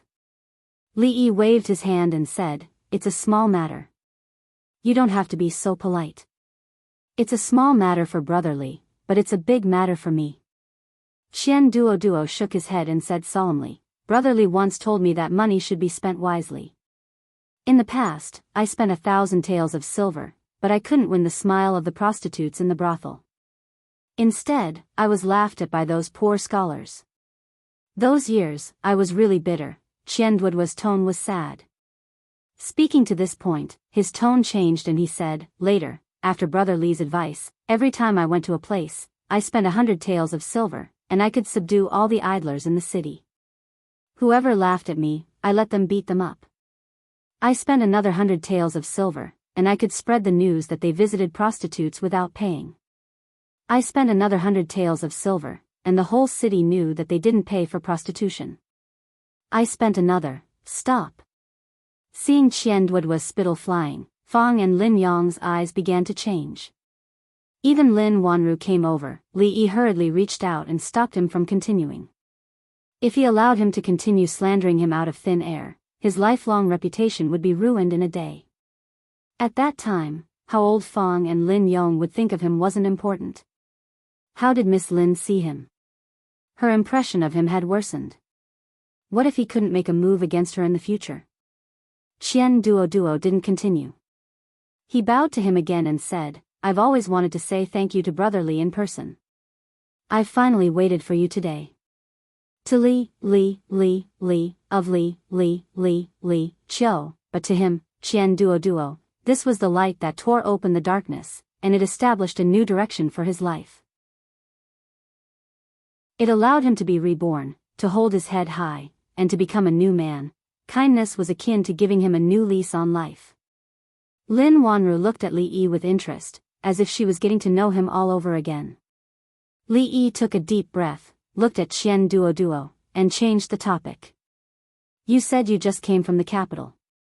How is the situation in the capital? Is the third prince doing well? The third prince has always been good. Qian Duoduo nodded and said, regarding how to deal with those sanctimonious so-called scholars, I have accumulated some experience in the past few years and have many new ideas. Brother Li, do you want to hear them? No, I'm not interested. Li Yi shook his head and said, why don't you tell me the situation in the capital in detail? How is the fight between the third prince and the first prince going? Qian Duoduo was very regretful. He was very experienced in dealing with those sanctimonious beasts in human clothing. Brother Li was clearly his bosom friend, his guide, but he had to say these words that went against his heart. He could only sigh and say, the third prince and the first prince should be evenly matched right now. The information that Li Yi got from others was naturally not as good as Zhao Yi's. Although the god of wealth Qian was not an official, Zhao Yi had countless counselors around him, but no one could replace the god of wealth Qian. He was Zhao Yi's god of wealth. Whether it was governing the country or rebelling, he could have no one by his side, but it was impossible for him to have no god of wealth Qian. Even Li Yi admired Zhao Yi's accuracy in judging people. Not only was he accurate, but he was also good at using people. He could use his charisma to make those people loyal to him. Since ancient times, those who achieved great things all had this quality. Although Li Xian was the emperor of the Jing kingdom and the master of the most powerful country in the surrounding area, he was far behind Zhao Yi in terms of personal ability, governing the country, and using people. However, Li Xian also had his charisma. His charisma was foolishness. This kind of foolishness was fully revealed when he broke into the king of Shu's mansion alone and slapped Qin Yu in the face, and when he violently beat up the king of Shu with him in front of the civil and military officials. However, a fool had a fool's luck. Therefore, his life was smooth and he easily reached the peak of his life. Compared to a smart person like Zhao Yi, Li Yi preferred the foolish Li Xian. Zhao Yi was indeed very capable. This ability was shown when he was young. He managed the remote Feng province into a prosperous place second only to the capital of the Qi kingdom. He had countless talents around him. Although he was not the crown prince, he had won the support of more than half of the officials in the imperial court. He could compete with the crown prince for the supreme position. It could be said that the current him was the most dazzling star in the night sky of the Qi kingdom. Most of the younger officials in the imperial court and officialdom of the Qi kingdom had been recruited by Zhao Yi. Due to several incidents, the first prince had lost the support of the people. However, the crown prince was still the crown prince. He still gathered a group of conservative old officials around him. Although the number of people was smaller, each of them held a high position and held great power. Their influence was more or less balanced with the third prince's. Nowadays, the emperor of the Qi kingdom was no longer involved in the affairs of the imperial court. The first prince was in charge of the affairs of the imperial court while the third prince exercised the power of supervision. Both sides competed with each other. Whenever one side lost its balance, the emperor of the Qi kingdom would step in and intervene until the balance was restored. When Li Yi learned about these things from Qian Duoduo, he had a rough idea of the emperor of the Qi kingdom's thoughts. The emperor was balancing the powers in the imperial court. As long as one side was too powerful, the emperor might not live to the day he died of old age. He was also sharpening his blade. It did not matter whether Zhao Yi was the blade or Zhao Zheng was the blade. Both of them had scruples. Only when they had scruples could they grow. From the standpoint of the entire Qi kingdom, no matter who became the emperor in the end, their growth would be beneficial to the Qi kingdom. This was different from the former emperor. The former emperor would personally sweep away all obstacles for Li Xian, stabilizing the country and intimidating foreign enemies. Then, he would hand over this great land to him in one piece. As for the former emperor himself, he would not be able to see the empire he had conquered. The emperor of the Qi kingdom was a successful emperor. So was the former emperor. Under his leadership, the power of the Jing kingdom had reached the pinnacle since the founding of the kingdom. The prosperous era under the rule of Li Xian was just a continuation of the previous prosperous era. However, unlike the emperor of the Qi kingdom, the former emperor was not only a good emperor, but also a good father. If things were really as Li Yi had predicted, the balanced situation in the Qi kingdom, barring any accidents, such as the sudden death of the emperor of the Qi kingdom, Zhao Yi's rebellion, or Zhao Zheng's rebellion, would still be maintained for a long time. At the side, Qian Duoduo turned to look at Lin Wanru and said, "Sister Wanru, please teach me a few more tricks to do business. Otherwise, if my father asks about it, I won't be able to answer to him." Lin Wanru smiled and pointed at Li Yi. She said, "You should ask your brother Li. He knows more than I do. He definitely won't let you down." Miss Lin had been spending all her time learning from Mississippi Lu recently on how to become a young fairy. Naturally, she had no time to teach Qian Duoduo. They were all friends. When a friend was in trouble, Qian Duoduo would be willing to sacrifice himself, much less stand up for him. Li Yi looked at Qian Duoduo and said, "In this world, there are actually many things that are common. Whether it's doing business, going to war, or fighting for the throne, there are many things in common that can be learned from. Let's take the third prince and the eldest prince's fight for the throne as an example." 2 hours later, Li Yi looked at him and said, "Conspiring and sowing discord.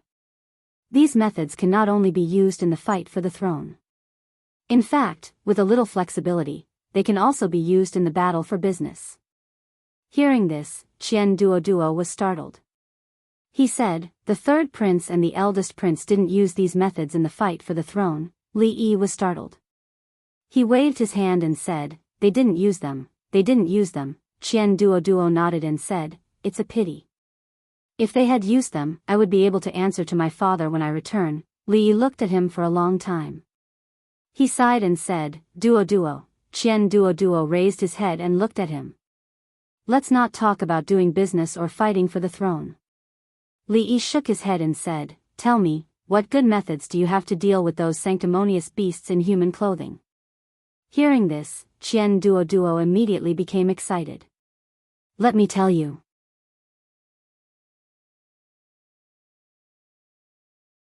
Chapter 11:24. In fact, Li Yi was not good at being a teacher, not at all. Whether in Willow Village or in the Imperial Palace, he taught those children, the Pope, the Princess, and the Pope with a playful attitude. Apart from Qian Duoduo, the only person who could make him break down knowledge and feed it to him bit by bit was Li Han. Li Han was now the dean of the College of Mathematics in the Jing Kingdom. He had full power and was envied by all the princes. Qian Duoduo was now the leader of the Qi Kingdom. Qi Kingdom, the Qi Kingdom's anti-scholars alliance. Although he was the only one in this alliance, he could make all the fake scholars in the Qi Kingdom turn pale at the mention of Qian Duoduo's name. In terms of achievements, he was not inferior to Li Han. If he wrote a book named 99 Ways to Deal with a Hypocrite, How to Slap a Hypocrite in the Face, and 100 Ways to Slap a Face of the Qian Family, it might sell well in the Qi kingdom and Jing kingdom. However, his achievements were not in the business world or the imperial court. His achievements were in slapping people's faces. In this aspect, he had surpassed his master. Li Yi really could not teach him anything. After understanding the situation in the capital of the Qi kingdom, this was the only thing he could do for him and the third prince. Qian Duo, on the other hand, wanted to stay here for a few more days. Over the past few days, he seemed to have understood something from his conversation with Li Yi, but at the same time, he seemed to have understood nothing at all.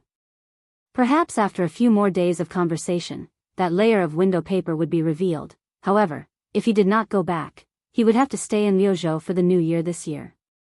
His father, the god of wealth, once set a rule that no matter how big the business of the Qian family was, no matter how busy they were, they had to go home for the new year. Since he was very young, his father did not accompany him.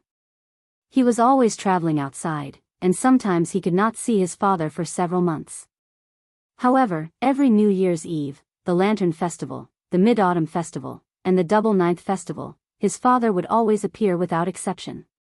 Both his parents were in the capital. If he did not go back before the new year, his father would definitely break his legs.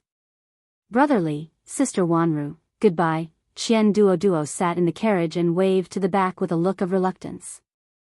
He didn't have many friends, and he didn't have any like-minded friends. Those people surrounded him either for his money or for his money. For this reason, he didn't know how many people flattered him. Listening to them made him feel a little nauseous. His appetite was greatly reduced, and he hadn't put on weight for several years. Li Yi casually waved his hand and walked back to the courtyard. After communicating with Qian Duo in depth, he realized that there really were people in this world who were even more foolish than Li Xian. This time, he might have really wasted his breath. It was almost New Year's Day. Ruoqing was already a few months pregnant and her pregnancy was starting to show. Zui Mo supported her and paced in the courtyard. Li Duan could already pull Li Mu to play on the swing with him.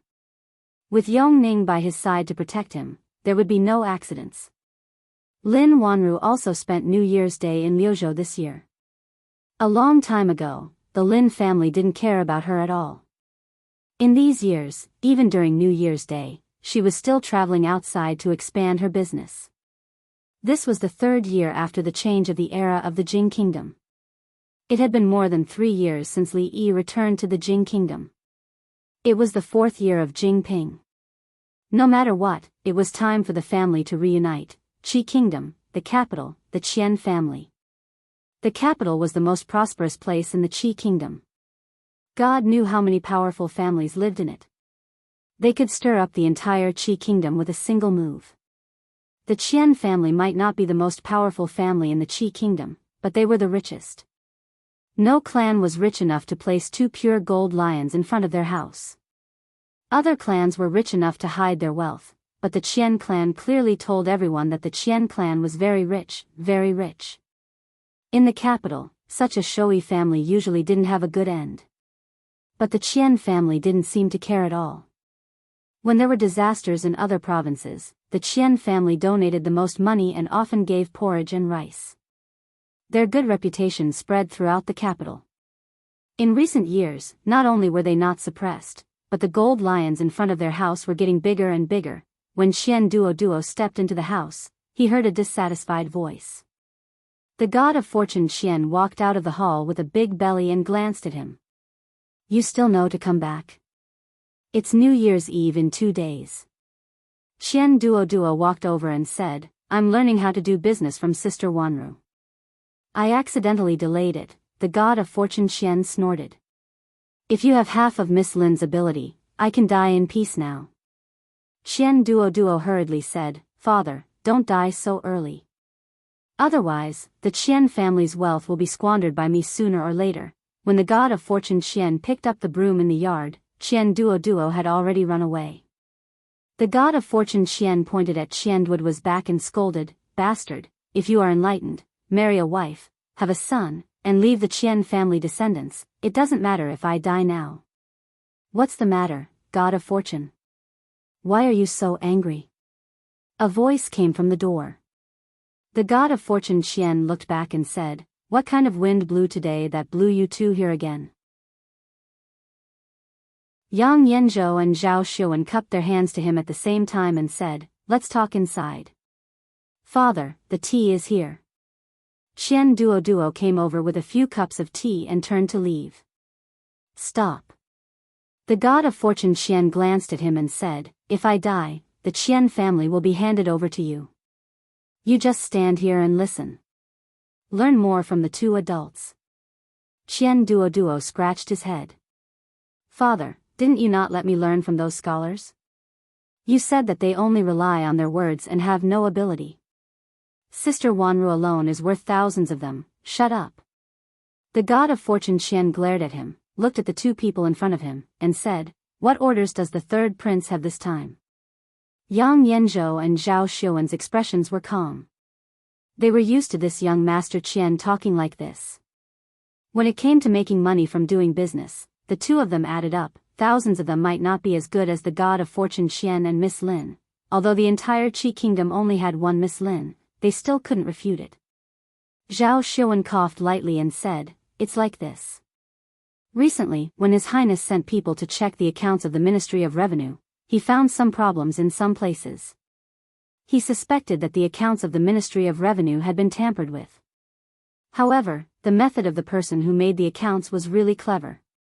His Highness sent people to check several times, but they didn't find any more clues." Yang Yanzhou continued, "It's certain that there is a problem with the accounts of the Ministry of Revenue. They are so careful to hide it. There must be a bigger problem. The minister of the Ministry of Revenue is the Crown Prince's man. If we can take this opportunity to bring him down, it will be like cutting off one of the Crown Prince's arms. If we can take this opportunity to help our people get promoted, it will be of great help to His Highness." The god of fortune Qian looked at them and asked, "You want me to help check the accounts?" Yang Yanzhou and Zhao Xuan nodded at the same time. The god of fortune has a discerning eye. Anything related to money, no matter how strange it is, can't escape your eyes. "I got it." The god of fortune Qian nodded and said, "Now His Highness and the Crown Prince are evenly matched.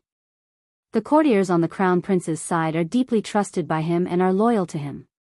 It is impossible for them to be used by me. Every time one of them is removed, their power will be weakened.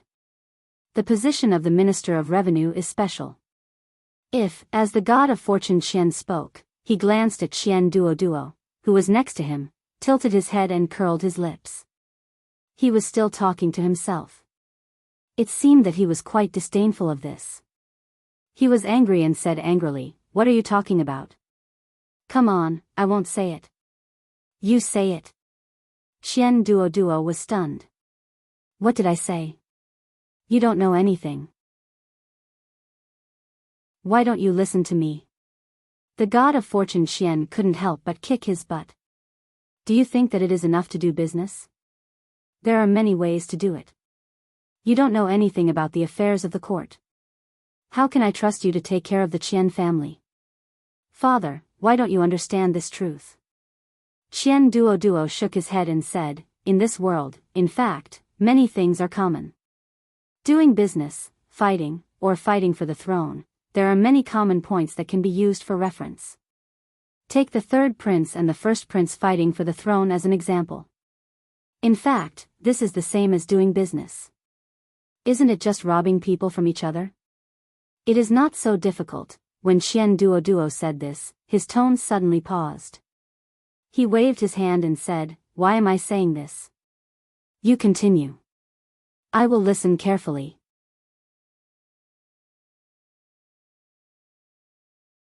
Chapter 11:25. Isn't it just robbing each other? How can it be so difficult? Money God looked at Qian Duo. There was such an idiot beside him, which made him a little sad.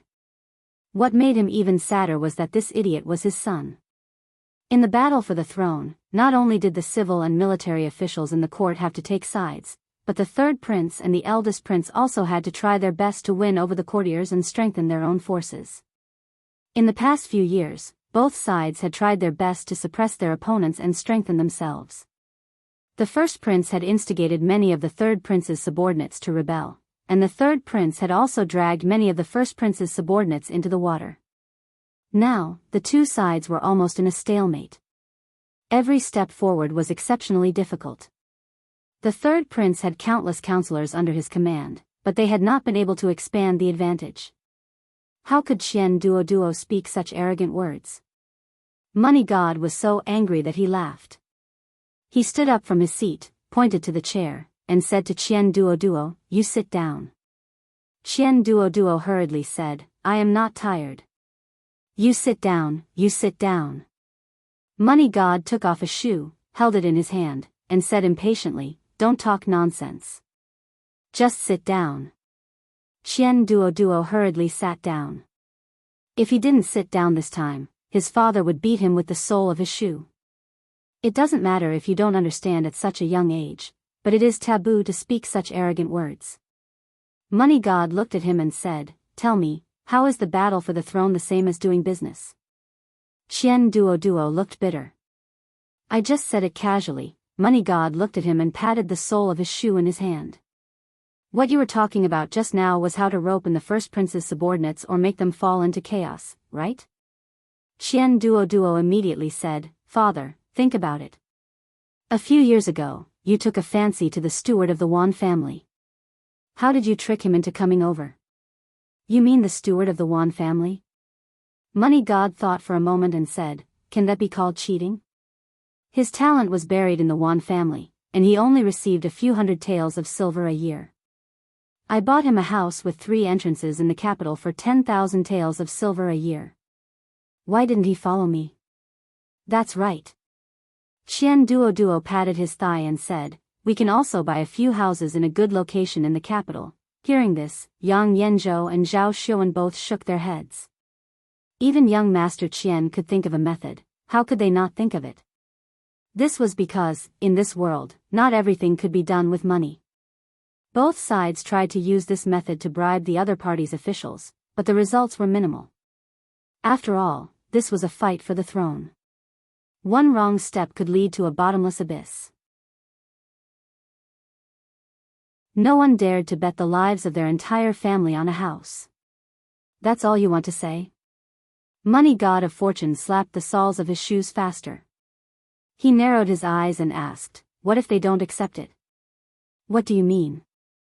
Qian Duoduo looked at him in surprise and said, "I mean, the price of houses in the capital has been rising. If you buy it now, you definitely won't suffer a loss." Money God narrowed his eyes and said, "Do you think I don't know that houses in the capital will rise?" "What I mean is..."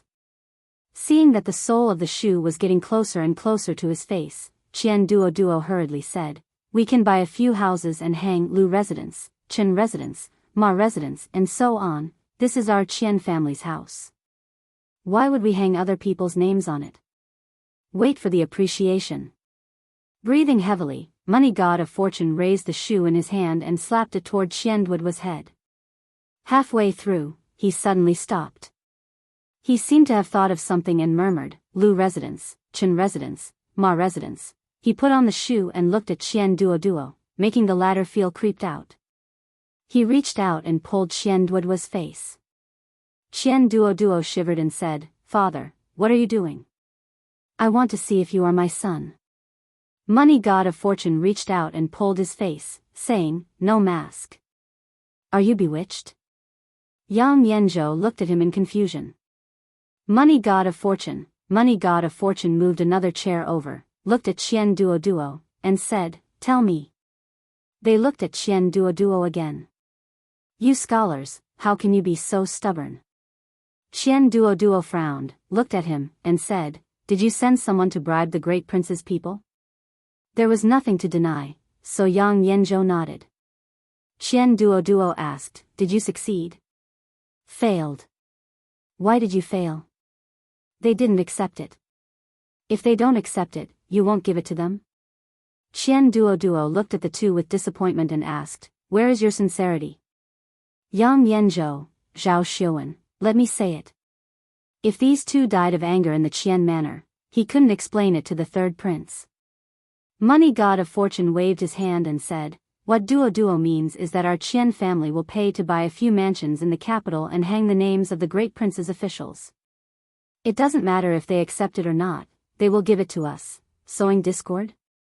Yang Yanzhou frowned and said, will the great prince believe such groundless things? Qian Duo thought about it, looked at him, and said, Lord Yang, yesterday I accidentally saw Madame Yang and a strange man kissing in a small forest outside the city. Pa. Yang Yanzhou suddenly slammed the table, looked at him, and said angrily, my wife and I were at home all day yesterday. Don't you dare spread rumors. Qian Duo asked, when did you not stay all day? The day before yesterday, my wife went back to her parents' home. Qian Duo slapped his thigh and said, look at my memory. I'm sorry, I remembered wrong. It was the day before yesterday. You. Yang Yanzhou glared at him, but was pulled back by Zhao Xiuwen. Zhao Xiuwen was stunned. He looked at Qian Duo as if it was the first time he had met him. Yang Yanzhou was also a smart man. He had only been impulsive after hearing those filthy words. After calming down, he immediately understood the crux of the matter. Before this, the two sides had tried to rope each other in and instigate defection. Who knew how much money had been promised, but they had not made much progress. Qian Duo's words today had provided them with another way of thinking. If they could not bring those people under their command, then let them create chaos from within. However, they had tried to sow discord between the great prince and his officials, but it had little effect. After all, no one was a fool and would not fall for those clumsy schemes. Yang Yanzhou was still somewhat depressed and asked, what if the great prince does not believe it? It's up to you whether you believe it or not. Qian Duo pursed his lips and said, in any case, buying a house will not be a loss. I can hang the name of whoever I want in my house. It's fine even if I don't hang my name. When the time comes, we will send our imperial censors to visit the homes of those officials often, drink tea, and investigate whether they appear honest on the surface but are secretly extravagant and lascivious. This time, not only did Yang Yanzhou and Zhao Xiuwen look at him differently, but even the god of fortune looked at him with a strange gaze. The third prince was in charge of supervision. More than half of the imperial censors in the court were their people. If these censors visited the homes of the great prince's officials every few days, the great prince would not be able to sleep well. They also could not keep the censors out of the door. Even the great prince did not dare to do so. If he did, it would be revealing that he had a guilty conscience. A smile appeared on Zhao Xiuwen's face. He clapped his hands and said, what a good way to sow discord. Qian Duo looked at him contemptuously and said, where have you scholars gone? You can't even think of this. Have you read Plum's Art of War? Have you read the 36 Stratagems? Zhao Xiuwen suddenly looked at him and asked, these two books only exist in the Jing Kingdom's military. It's rare for outsiders to see them. Have you seen them before? Qian Duo patted his chest and said, 100,000 taels of silver. I'll lend it to you for 3 days. No bargaining. Zhao Xiuwen and Yang Yanzhou hurriedly left. It was unknown if they really had something urgent to attend to, or if they were frightened by the 100,000 taels of silver. Money god of fortune squinted at Qian Duo and asked, tell me honestly, who taught you this? Thinking of Li Yi's reminder, Qian Duo looked at him and said sincerely, Dad, I won't hide it from you. Actually, one day, I suddenly had a flash of inspiration, and then these things appeared. The plan he had just described was almost tailor-made for the third prince. The god of wealth knew his son very well. If he didn't have a master behind him, then he was possessed by a ghost. From the looks of it now, it was the latter. Tie the young master up for me. Money god of wealth waved his hand and said to the 2 servants at the door, take him to the Qian family's ancestral hall and invite some monks and Taoists over. He looked at Qian Duo, who was stunned on the spot, and said with a guilty expression, Duo, I'm sorry. If I didn't let you go out, you wouldn't have been possessed by a ghost.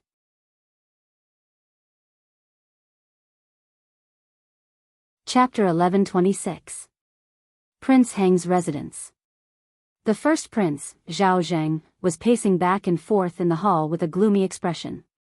An old man walked in from outside the hall. Zhao Zheng raised his head and asked, "Have Zhao Yi's men been visiting us frequently these days?" The old man nodded and said, "It's the new year. In order to put an end to the extravagance and debauchery in the capital, it's normal for the censors to visit us frequently." Normal? Zhao Zheng snorted and said, "If it's normal, why do they only pay attention to I's men?" The old man was startled and asked, "Your Highness, you mean?" Zhao Zheng looked at him and asked, "I heard that Zhao Yi's subordinate, the god of wealth Qian, has bought a few more manors in the capital." The conflict between the third prince and the first prince had reached an irreconcilable level. They would naturally pay more attention to the important figures around the third prince. The old man nodded and said, "The Qian clan already has several manors in the capital. It's a bit sudden for them to buy these manors for no reason. I have already asked the previous owners of those manors in secret. According to them, the god of wealth Qian was interested in the value of those manors and concluded that they would increase in the short term. They were in a hurry to use the money and sold the manors after a few days. Increase?" Zhao Zheng raised his voice and said, "I think it's a cover-up." "Your Highness, you mean?" The old man was startled and then shook his head and said, "Your Highness, you should trust those lords. They are loyal to your Highness and would never be tempted by money to betray your Highness." "Of course I know." Zhao Zheng waved his hand and said, "I'm afraid this is another trap set by Zhao Yi. He is crafty. If I suspect the lords, won't I be playing into his hands? I am not that stupid." He sneered and said, "Prepare a few generous gifts and send them to the manors of those lords. Your Highness is wise." The old man cupped his hands and slowly retreated. Zhao Zheng walked around the hall for a while before returning to the table and sitting down. A trace of doubt appeared on his face again. Later on, "I thought that it would be better if we don't hang any plaques on those residences. We can't be too deliberate. We should let the crown prince guess for himself." In the Qian estate, Qian Duo looked at the people below and spoke with fervor and assurance. "The third imperial prince is broad-minded. This method is useless against the third imperial prince, but the first imperial prince is narrow-minded. After this incident, even if he doesn't seem to care on the surface, and even if he tries to cover it up and show kindness to those few clans, a seed of doubt will surely be planted in his heart. As long as we persevere, water it diligently, and loosen the soil, the seed of doubt in his heart will grow into a towering tree. When the first prince no longer trusts them, that will be the time to test everyone. I don't think I need to teach you how to win them over to the third prince's side, right?" That was the end of Qian Duoduo's small class. When everyone left, they cupped their hands to the god of wealth. Young Master Qian is wise. Brother god of wealth has a successor. If this plan can succeed, the balance between the crown prince and the third imperial prince in the court will be completely broken. At that time, the advantage of the crown prince's identity will be gone. Congratulations to the third imperial prince first. After everyone left, the god of wealth looked at Qian Duo, who was holding the teapot and drinking, and said, "How can you be so sure that the first imperial prince won't trust them?" Qian Duo smiled mysteriously. "I have my own brilliant plan." The god of wealth narrowed his eyes and silently took off his shoes. "Brilliant plan? Brilliant plan? Who gave you the right to call me a brilliant plan? Who asked you to keep me guessing in front of me?" After he felt better, the god of wealth put on his shoes, looked at him, and said, "What else is in your stomach? Pour it out together." Qian Duo shrank in the corner, covered his head, and whispered, "Father, this is not evil. This is a scheme, a scheme." The god of wealth silently took off his shoes again. After a while, the god of wealth touched the short beard on his chin and fell into deep thought. Qian Duo looked proud and said, "Father, what do you think of my method?" He was indeed proud in his heart. Although these methods were taught to him by Brotherly, what Brotherly taught him was the strategy used in the business world. After he drew inferences and made multiple associations, it could also be used in the fight for power in the imperial court. At least half of it was his painstaking effort. The god of wealth looked at him, turned around, and walked out of the door. He ordered his servants, invite more monks and Taoists. The Ministry of Revenue, one of the 6 ministries of the imperial court, was in charge of money and grain. Among the 6 ministries, although the Ministry of Rights was the head, the Ministry of Rights had no power. The Ministry of Personnel, which was in charge of the officials of the world, and the Ministry of Revenue, which was in charge of money and grain, were the 2 most powerful departments in the 6 ministries. The Minister of Revenue, Cui Jiang, was quite worried recently. It was not because of the mistakes in the work of the Ministry of Revenue, nor was it because the first imperial prince was at a disadvantage in the struggle for power with the third imperial prince. What he was worried about was that during the new year, several imperial censors from the censorate would come to his manor to drink tea every few days. They practically treated the Chui manor as their second yamen. Although the Ministry of Revenue was the most profitable yamen in the imperial court, everything had to have evidence. He could not be guarded against like a thief just because he was in charge of the Ministry of Revenue. These days, he had to eat fewer dishes at home because he was afraid that the imperial censors would see him and say that he, Cui Jiang, was extravagant and had embezzled money from the national treasury for personal use. It was impossible to reason with these imperial censors.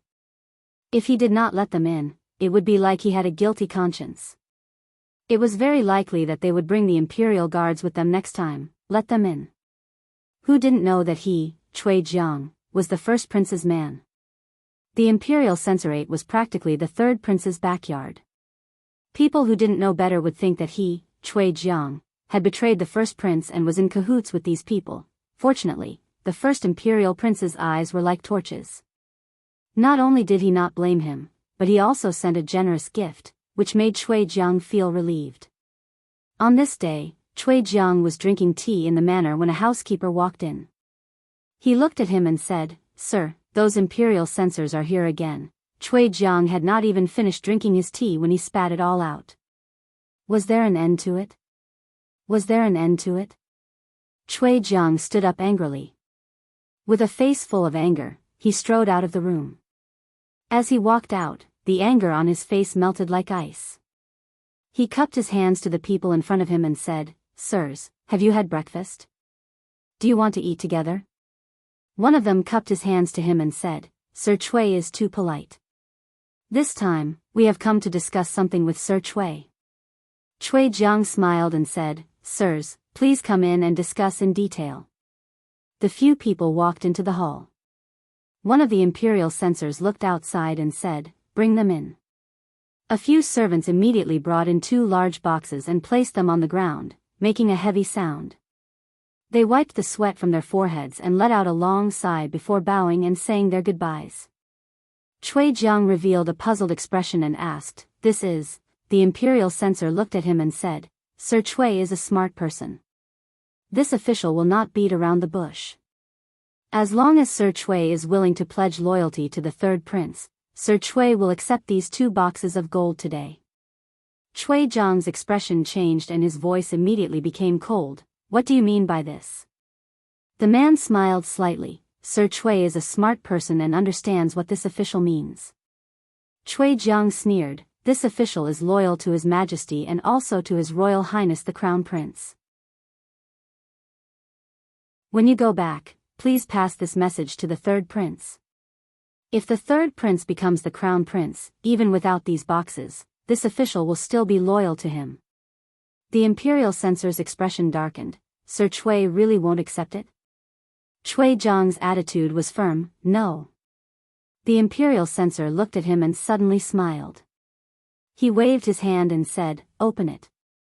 The 2 people behind him opened the boxes. Cui Jiang's eyes glanced inside and his expression froze. There was no gold in the boxes, it was clearly 2 huge stones. The imperial censor smiled and cupped his hands. "Sir Cui is in a high position and is not tempted by money. You are truly a role model for our generation. I admire you, admire you." Cui Jiang's eyes were filled with confusion. "What do you mean by this?" Being in the imperial court, one cannot do as they please. Everyone has their own master, and there is nothing wrong with that. We only received an anonymous report saying that Sir Cui likes to accept bribes and is using his position for personal gain. The imperial censor looked at him and then at the people behind him and smiled. Look, he is not tempted by such a large amount of money. This is enough to prove that Sir Chui is an honest official. In the future, do not listen to rumors and slander a loyal official. The people behind him immediately bowed and said, this lowly official understands. I hope Sir Chui will not take offense at our intrusion.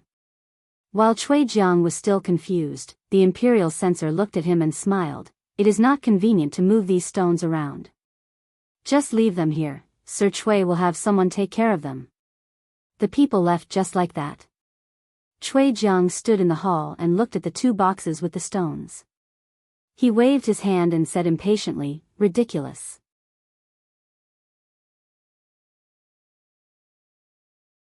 Chapter 11:27. The people of the censorate were a bunch of lunatics. In the eyes of the officials of the Qi kingdom, they were a bunch of psychopaths who had been repressed for too long. They kept an eye on the officials at all times, waiting for them to make mistakes. Even the most trivial matters were worth making a big fuss about. There was once when Cui Jiang couldn't help but let out a fart during the morning court session, and a certain censor pointed it out mercilessly in front of the officials. Cui Jiang was embarrassed on the spot, but this wasn't the worst part. The most outrageous thing was that in order to catch the officials where it hurt, they would stop at nothing. They would even secretly send people to deliver gifts. Once an official accepted a bribe, there would be people from the Department of Investigations knocking on the door in the middle of the night and inviting them to the Supreme Court for tea. Cui Jiang was already familiar with this kind of routine. Even if the other party gave him real money, he wouldn't waver, let alone stones. Although he vaguely felt that something was wrong, he couldn't say what it was, so he could only let it go. He pointed at the 2 large chests in the hall and ordered, come, take these things out and throw them away, Qian Estate. Yang Yanzhou looked at Qian Duoduo and asked, what did you have those censors give to official Cui? Stones, Qian Duoduo replied. Stones? Yang Yanzhou looked at him and frowned. This is a serious matter. I hope that young Master Qian won't fool me. They came into the Cui estate with great fanfare just to deliver 2 chests of stones. Who would believe them? Yes, who would believe them? Qian Duoduo sighed. But we really did deliver stones. Don't you think we're wronged, Heng Estate? Zhao Yi's people carried 2 very heavy chests into the Cui estate. Zhao Zheng looked at the elder and asked, when did this happen? The elder looked at him and said, yesterday. Zhao Zheng's expression was unreadable. After a moment, he waved his hand and said, go call Cui Jiang over. Before long, Zhao Zheng looked at Minister of Revenue Cui Jiang, who had hurried over. He said, these days, the censors have visited the Cui estate many times. You must have suffered. Cui Jiang hurriedly said, this lowly official does not feel wronged at all working for His Highness. Zhao Zheng smiled and asked, I heard that yesterday, a few imperial censors carried 2 boxes into the Cui residence. What are they? Cui Jiang hurriedly said, it's just 2 boxes of stones. Rock? Cui Jiang bowed and said, yes, those people said that they wanted to test this official, so they used 2 boxes of stones to pass off as gold and silver, asking this official to pledge allegiance to the 3rd prince. This official has already refused. Sure too, are you testing me? Zhao Zheng looked at him and a smile appeared on his face. Huh, I understand. You can leave now. This lowly official shall take his leave. Cui Jiang raised his head and looked at him. He felt apprehensive as he slowly retreated. Stone. Zhao Zheng watched him walk out, and the smile on his face gradually disappeared, becoming gloomy. Hee hee, what a good stone, what a good test, the eldest prince summoned him urgently. Cui Jiang nervously entered the Han prince's residence. After being asked a few questions, he retreated. It seemed that nothing had happened, but in his heart, he felt even more apprehensive. After returning to the Cui residence, he felt even more uneasy. Bang! He walked with his head down and suddenly bumped into someone. He was already upset and was about to curse, but when he saw the person who had been knocked down, he immediately stepped forward and helped him up. He looked at the woman and complained, "Madam, why don't you look where you're going when you walk? What's wrong with master?" The woman looked at him and said, "Just now, I saw master walking with his head down from afar and called out to master a few times. Master didn't respond and directly bumped into me." Cui Jiang was annoyed and didn't want to talk about this matter anymore. He changed the topic and said, "You went to visit your parents' home this time. How are your parents' health?" "Father and mother are in good health." The woman said, then looked at him and asked, "Master, did you encounter something difficult? Why don't you tell me?" Cui Jiang sighed and said, "Let's go back to the room and talk." Cui Jiang knew that he wasn't a smart person, but it didn't matter because he had a smart wife. He became a jinshi at a young age. Because he didn't have any background in the court, he only became a county magistrate in a remote county. After becoming a county magistrate, he realized that studying and being an official were two completely different things. He didn't make any achievements in the 2 years he was in office. According to the evaluation requirements of the court, if he did nothing for another 3 years, he wouldn't even have the qualifications to be a county magistrate. He had already lost all hope and no longer dreamed of one day being able to enter the court. The drive of a young man was worn down by reality. Disheartened, he married and had children. Then, his life seemed to be riding on a speeding carriage. Within 5 years, he was promoted several times, from a county magistrate to a provincial governor of Zhongzhou. It took another 5 years for him to be transferred to the capital and become the assistant minister of the Ministry of Revenue. From the assistant minister of the Ministry of Revenue to the minister of Revenue, it took him another 10 years. Until now, he had realized the long-cherished wish of his youth and entered the court. Although it couldn't be said that he could cover the sky with one hand, the Minister of Revenue could be considered one of the important pillars of the court. Of course, this wasn't because he had an epiphany and comprehended the way of governing and outstanding political achievements. It was because his wife was by his side, giving him advice, judging the situation, and avoiding risks. This allowed him to be like a fish in water in the officialdom and sit in the high position he had today. Along the way, there were countless people who had better political achievements and were more talented than him, but he, Cui Jiang, was the Minister of Revenue. He felt that the greatest achievement in his life wasn't success at a young age, nor was it passing the imperial examination, nor was it even managing the Ministry of Revenue, but marrying such a wife. In the room, after listening to Cui Jiang's words, the woman let out a long sigh. "I only went back to my parents' home for half a month. How could you make things like this?" Hearing this, Cui Jiang's heart trembled and he hurriedly asked, "Madam, are you saying that there's something wrong with those stones?" The woman didn't answer him directly. She shook her head and said, "Master, do you remember what I did when the crown prince sent someone to invite you?" "I remember." Cui Jiang shivered and said, "It was in the middle of winter. You snatched my blanket in the middle of the night and caused me to catch a cold. I was bedridden at home for half a month, but you still went to the crown prince's banquet despite your illness. What's the point of saying this now?" Cui Jiang was a little anxious and said, "Quickly tell me, what's wrong with those stones?" "There's nothing wrong with the stones." The woman shook her head and said, "The third prince's people come to the Cui residence every day. Yesterday, they came with gifts but returned empty-handed. What would the first prince think?" Cui Jiang was stunned and said, "But they used the stones to test me." "I've already told the first prince everything." The woman continued to shake her head and said, "Unless you block them outside the Cui residence. As long as the 2 chests enter the Cui residence, there's no point in leaving. Moreover, when I came back, I heard some rumors." "What rumors?"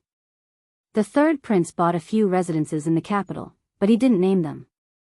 "Does the third prince buying residences have anything to do with this matter?" The woman looked at him and said, "Master, why don't you guess which residence was given to you?" Cui Jiang slumped weakly on the chair. His face was pale and he cursed, "Conspiracy, this is a conspiracy. They're too shameless and cunning. This isn't a conspiracy. This is an open conspiracy. An open conspiracy." The woman looked outside and said, "They've taken advantage of the crown prince's suspicious nature. These things may seem unrelated, but they're actually interconnected. Whether you respond or not, you'll fall into their trap, an open conspiracy was more powerless than a conspiracy carried out in the dark. Cui Jiang jumped up from the chair and said loudly, "I'll go and explain to the first prince." "I'll go now." "Master." The woman's voice suddenly rose. Cui Jiang's body trembled and he turned to look at her. "It's too late." The woman held his hand and said, "It's too late. Master, you know the crown prince's character very well. He won't make things difficult for you on the surface, but he'll be even more suspicious. There's an expert on the third prince's side." She looked at Cui Jiang and said slowly, "For the Cui family, master, you have to make plans early. Qian family. Get lost, all of you." Qian Duo climbed up the tree and hugged the trunk tightly. His face was filled with fear as he shouted at the group of Taoist priests and monks below. At this moment, he was already above the roof. It was hard to imagine that a fat man could climb so high. Under the tree, a monk in red held a wooden fish and chanted the name of Buddha. With a sorrowful expression, he said, "Amitabha. Humans and ghosts are different. If you're willing to let young Master Qian go, I'll chant sutras for you with all the monks in the temple for 3 days and help you reach paradise." A Taoist priest in green held a horsetail whisk and said coldly, "Evil creature, leave quickly. If you dare to harm the human world again, don't blame me for enforcing justice on behalf of heaven and destroying your soul." Under the eaves, a woman looked at the god of fortune Qian. She hesitated for a moment and said, "Master, don't you think it's too much to punish Duo like this?" The god of fortune Qian snorted and said, "I'm trying to wake him up. Now that he's grown up, he even dares to deceive his father. With his little cultivation, if he's not careful, he'll be eaten up by others."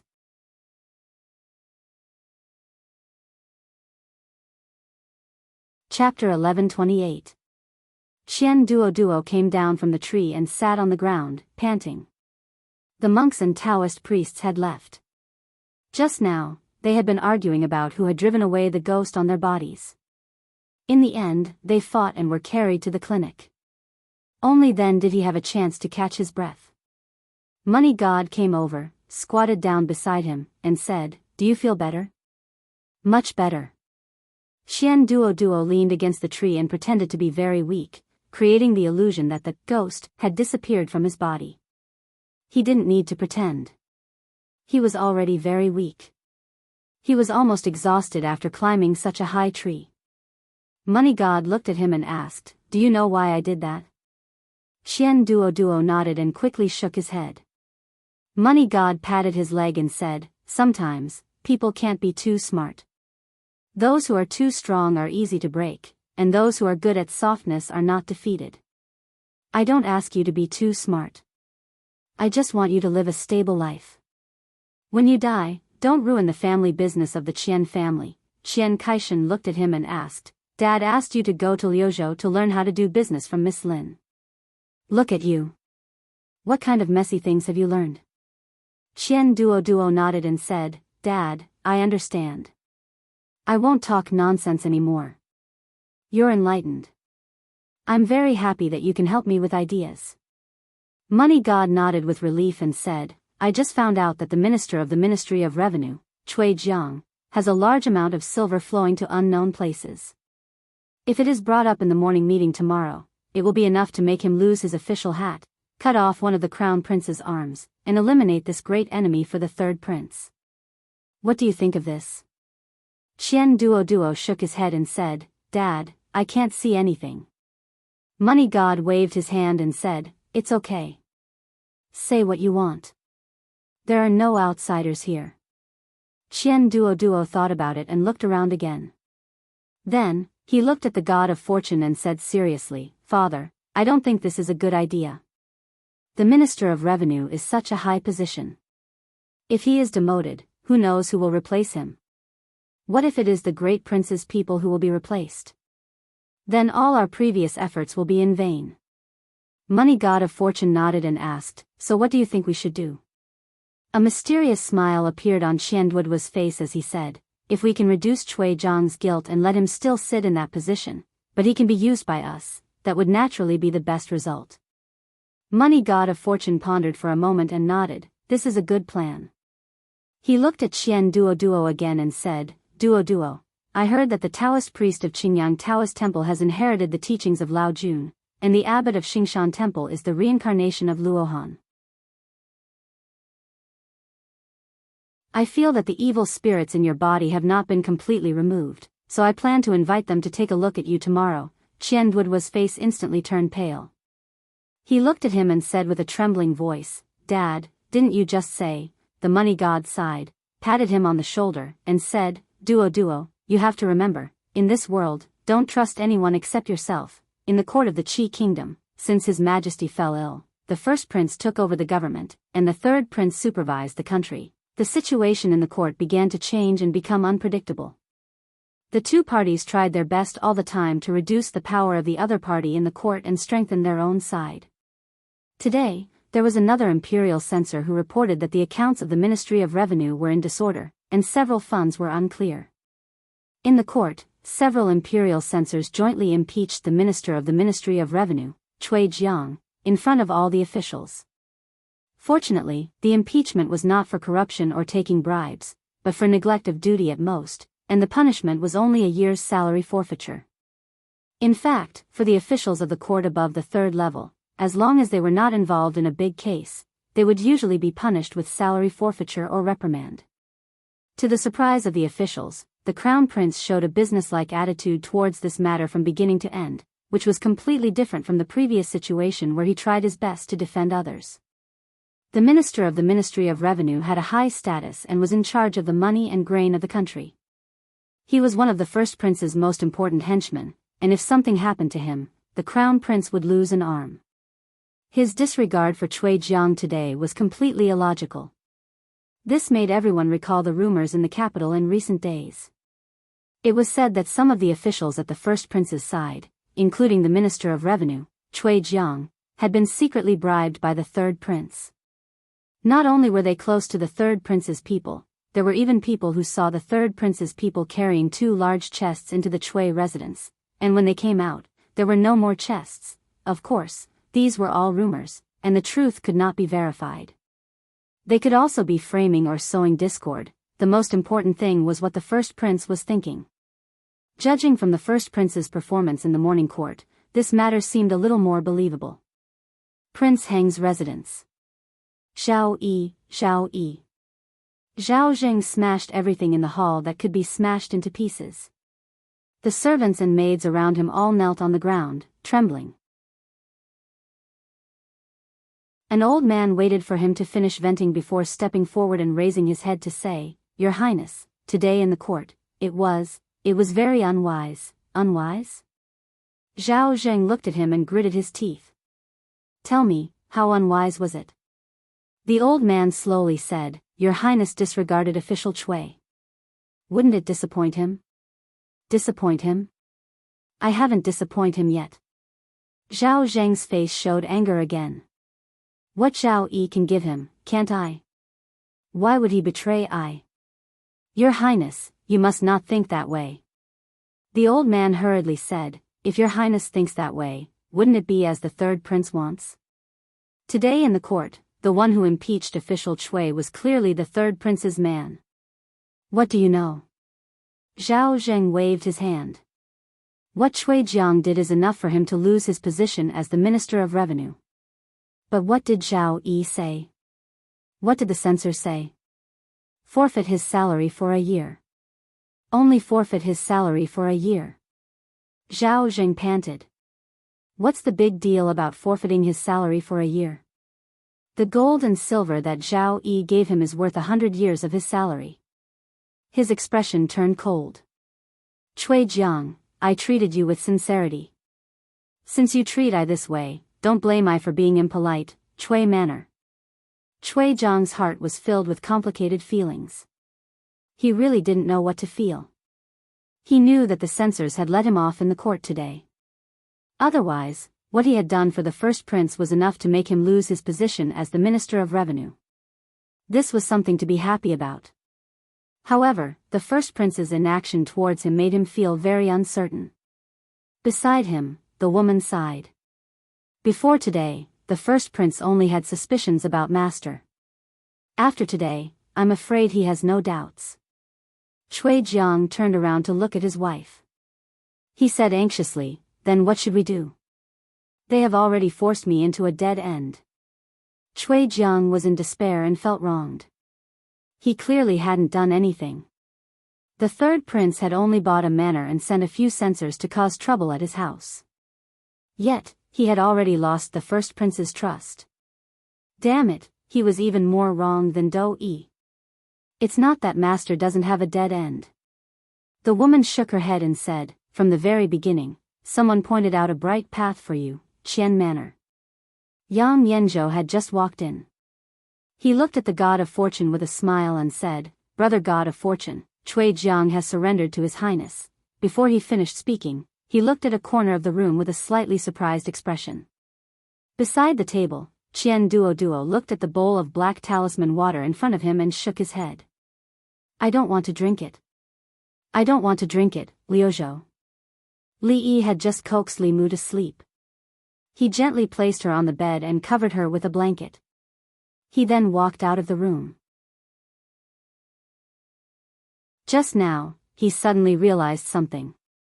The reason why the Qi kingdom had its current stability was because of the balance of power between the crown prince and the third prince. The Taoist nun was standing behind the first prince. She was glaring at the first prince. He didn't know what her motive was, but the balance at the moment should be what they wanted to see. If this balance was broken, what would happen? He didn't know. You're tuning into the Journey of the Soul YouTube channel. Don't forget to subscribe and join us on this journey to catch the most captivating stories.